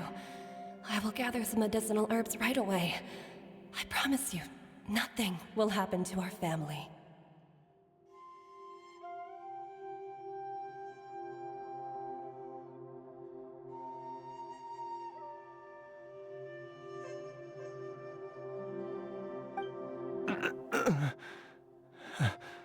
Why would these memories come to mind now?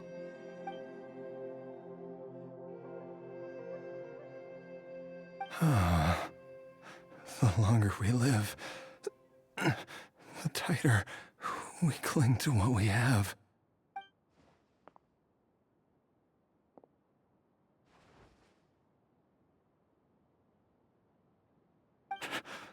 Oh, how I would love to hear your voice one last time.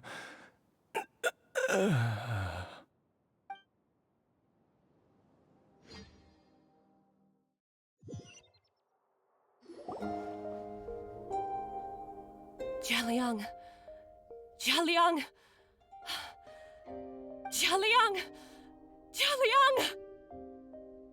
Dad, are you awake? Jiangli, are you? Didn't I... Huh? What are these? How does it feel to come back to life? Do you feel strange or different in any way? If so, could you describe it to me in detail? Dr. Baizhu, I thought that I was going to... Die? You did indeed. As things stand now, you're more akin to a zombie than a human. I'm a zombie? That's right. Before we set off, I asked Qiqi to prepare an elixir of immortality. With its help, you have been suspended in the space between life and death. Of course, this is but a crude imitation of an Adeptus art. I don't expect it to extend your life indefinitely. Whether it will keep you alive for a few days, a few months, or a few years, I'm as interested as you to find out. But, however long you have left, I believe it should be more than sufficient time for you to say your final goodbyes before departing the world in peace. I hope that Director Hu finds this arrangement to be a satisfactory one. An elixir of immortality? How'd you cook that up? Ugh. Leave it to you to work on something like that behind my back. It's a work in progress that hardly lives up to its name, and it would have had no effect were it not for Jialiang's iron will. In the end, I am merely a doctor. I understand very little of the great principles governing life and death and the perpetual cycle of yin and yang. All I know is that if I'm presented with a life that deserves to be saved, I will do everything in my power to save them. And even this would have counted for nothing without Director Hu's assistance. After all, did you not tell Jialiang to show us the way before we set off for Qingce Village? Oops. And I'm busted. Without Director Hu nudging things in the right direction, we may not have found Jiangli in time. No wonder he didn't mention the elixir back then. I thought he was being frank and transparent with me for once, but apparently not. Director Hu told me to keep her suggestion a secret, but it seems nothing escapes Dr. Baiju's attention. Never underestimate a serpent's sense of smell. All I wanted was to help Jialiang find his missing wife as soon as possible, so that he could be on his way to the afterlife without any unfulfilled wishes making the journey more difficult than it needs to be. Leave it to Boo Boo Pharmacy to snatch the perfect opportunity right out of my hands at the last hurdle. Never mind. I'll just have to put it down in the books as a deferred consideration. One Qiqi was enough of a conundrum. The last thing I need's another one. If I'd known this was coming, I'd have whisked him off to the Wangsheng funeral parlor the moment I found him. You stay away from my dad! When I grow up, I'm gonna become an even better doctor than Mom and Baizhu, and cure Dad for good! Oh, is that right? Well, you wouldn't be the first person who's tried to put Wangsheng funeral parlor out of business. If you're serious about it, you'll have your work cut out for you. Traveler, Paimon, I'll catch you all another time. Is she finally gone? All's well that ends well. If you ask Paimon, we should probably do something to celebrate this hard-earned family reunion.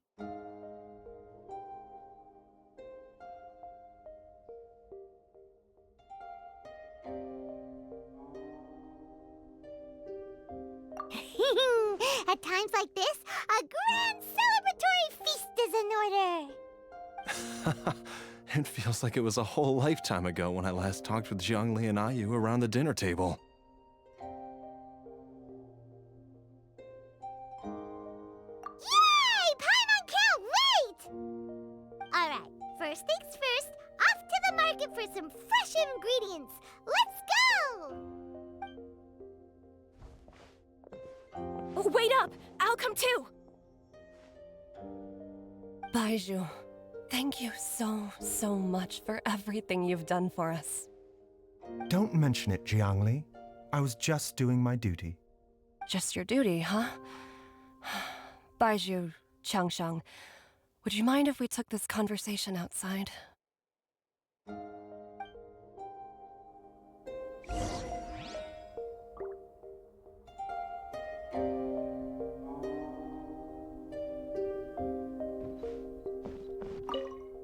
Now that you are part zombie, there are some rules that you need to know. Yes, ma'am. I'm listening. First, don't forget to stretch your body regularly. Second, don't forget to... Yes? Go on. Don't forget to... I forgot.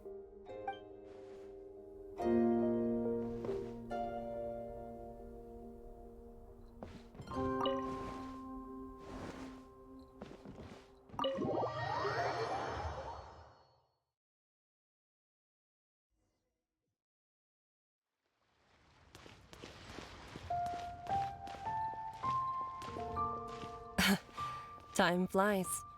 It's been so long since we bade each other farewell in Chenyu Vale. Changsheng, you're the same as ever. You haven't changed one bit. You, on the other hand, have changed a lot. You're right. My younger self would have never imagined that things would one day turn out this way. Or that you'd turn out this way, Baizhu.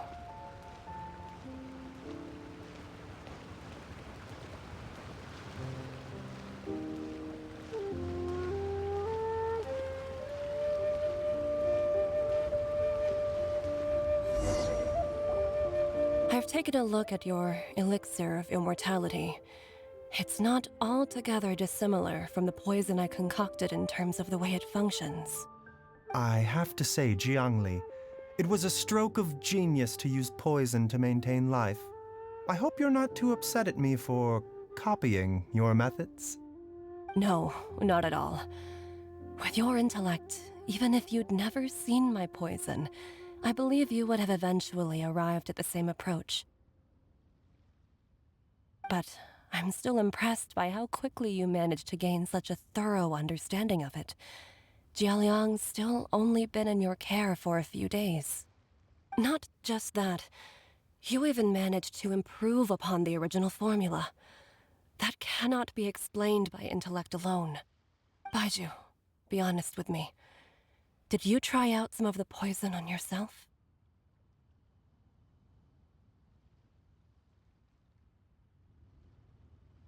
Huh. Told you the truth would surface sooner or later. Life force isn't the only thing that Changsheng's contract lets you transfer between bodies, is it? Nothing gets past you, Jiangli. You are correct. Besides life force, Changsheng's secret art also allows for the transfer of toxins and diseases. When I treated Jia Liang for the second time, I transferred some of the poison from his body into my own. Not only did this allow me to alleviate the burden on him, but it also gave me an opportunity to study its properties. There is no need to worry about any long-term consequences to my health, however. Now that the source has been destroyed, any remaining poison in me will have already dissipated. But you took such a huge risk.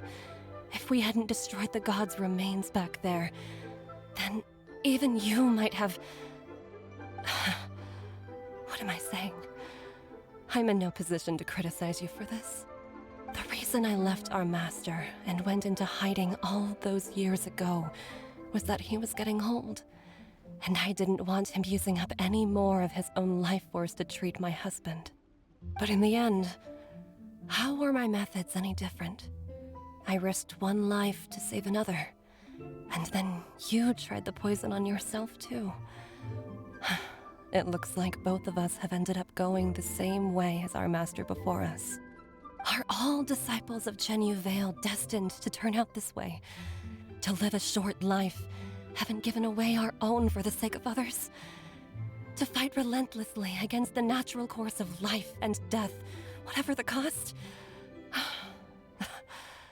Maybe our fate is sealed the moment we decide to study medicine. We are doctors, Jiangli.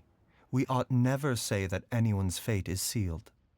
Baizhu, I can tell that, over the years, you've used the contract with Changsheng to transfer many diseases and toxins to yourself. There are so many that, some of them, I don't even recognize. Can you still stop before it's too late? I think you know the answer, Jiangli. Every one of us from Chenyu Vale believes in the same thing. Hey! Food's ready! Mom, come and join us! The Traveler taught me a load of new recipes, and said even Dad'll be able to taste them. Come and try them out! Yes, darling. Mom will be there in just a second. Hey, slow down. Baizhu, I know I won't be able to convince you, but please don't forget that if one day you're not around anymore, Qiqi, Gui, and all the friends who have grown fond of you, they will all miss you dearly. There's no need to worry, Jiangli. I know what I'm doing. I can only hope so.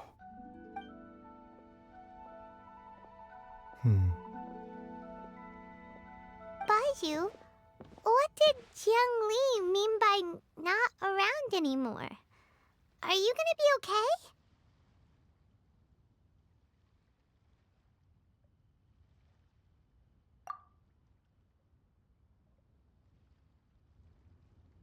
Every single mortal I've ever contracted with, including Baizhu and Jiangli's master, has passed away at a young age. Wait, that doesn't make any sense. You said that the contract with you helps people live longer. It is a very long story. Long ago, when plagues ravaged the land, one doctor made a pledge to rid the world of pain and suffering. But even the most ingenious mortal medicine could not stay the tide of disease. And after working tirelessly for many years, even his dearest loved ones fell sick and bade their final farewell. Legends told of an herb lord in Chenyu Vale who could cure any illness known to mankind. The doctor sought the herb lord, but found only a white snake, its breathing weak and its power all but spent. Sign this contract and let our lives be joined. Then I will impart to you the secret art of healing. But be warned, this art will harm your own health. With means beyond human ken, the doctor could now reverse the process of death. And yet, the time still came to say goodbye. Only now, the one departing was the doctor, his life force spent. His final act in life was to pass on the contract to his final patient, his favorite disciple. The disciple chose to dedicate their life to saving the lives of others. And generation upon generation followed in these footsteps.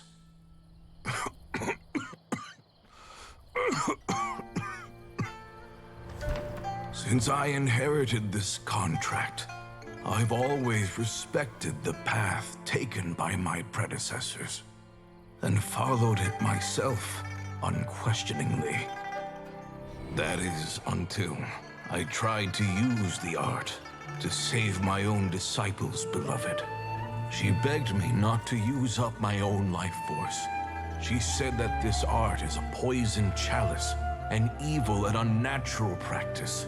She did not wish to sacrifice one life for the sake of another, when both were lives she treasured.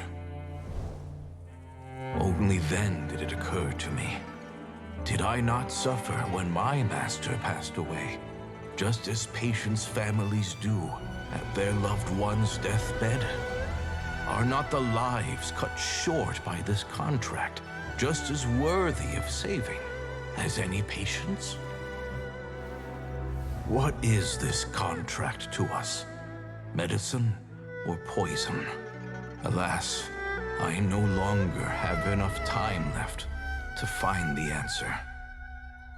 I entrust to your care both Changsheng and this final question.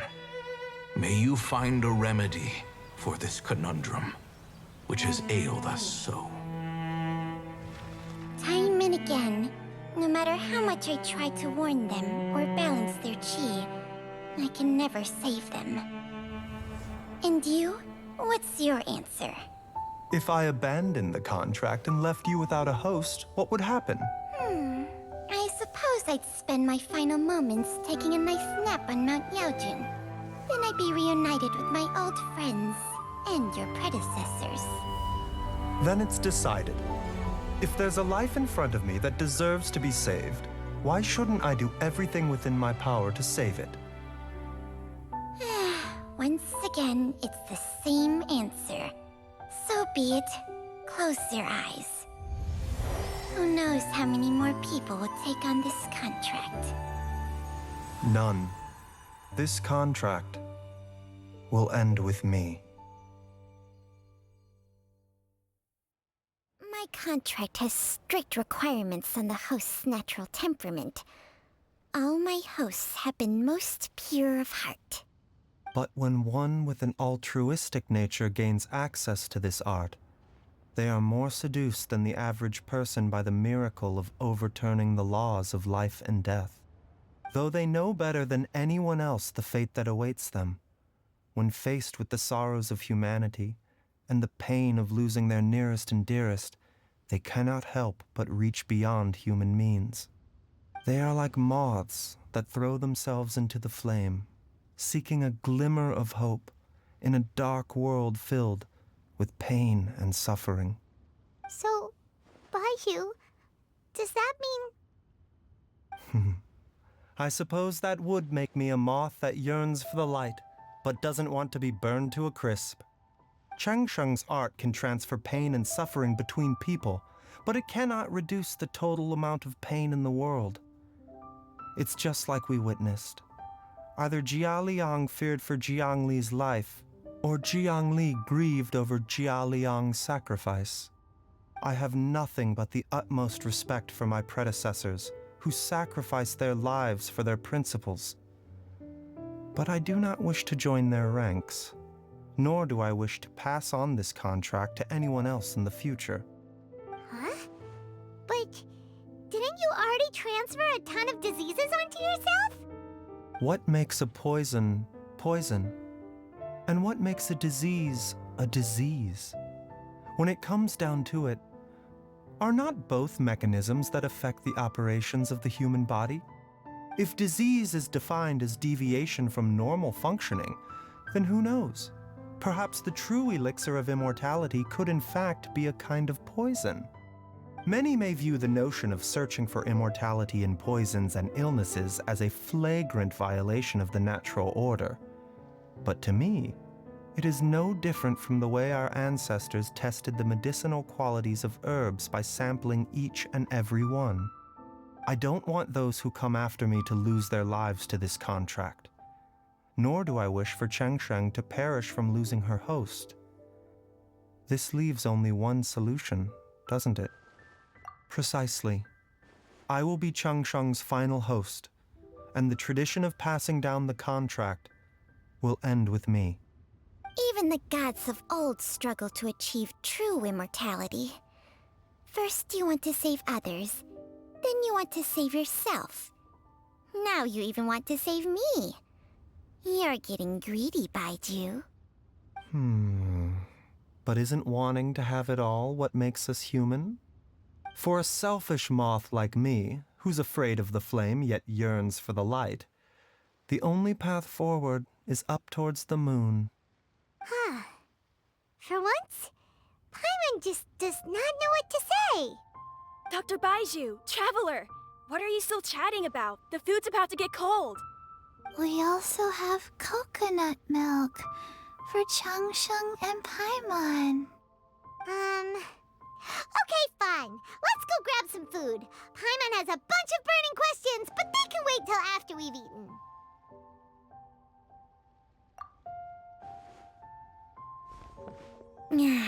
I do envy Paimon sometimes. Eating her fill is enough to satisfy her body and mind. True. And yet, although we call them simple pleasures, are such things as these not precisely why we mortals cling desperately to the life we have?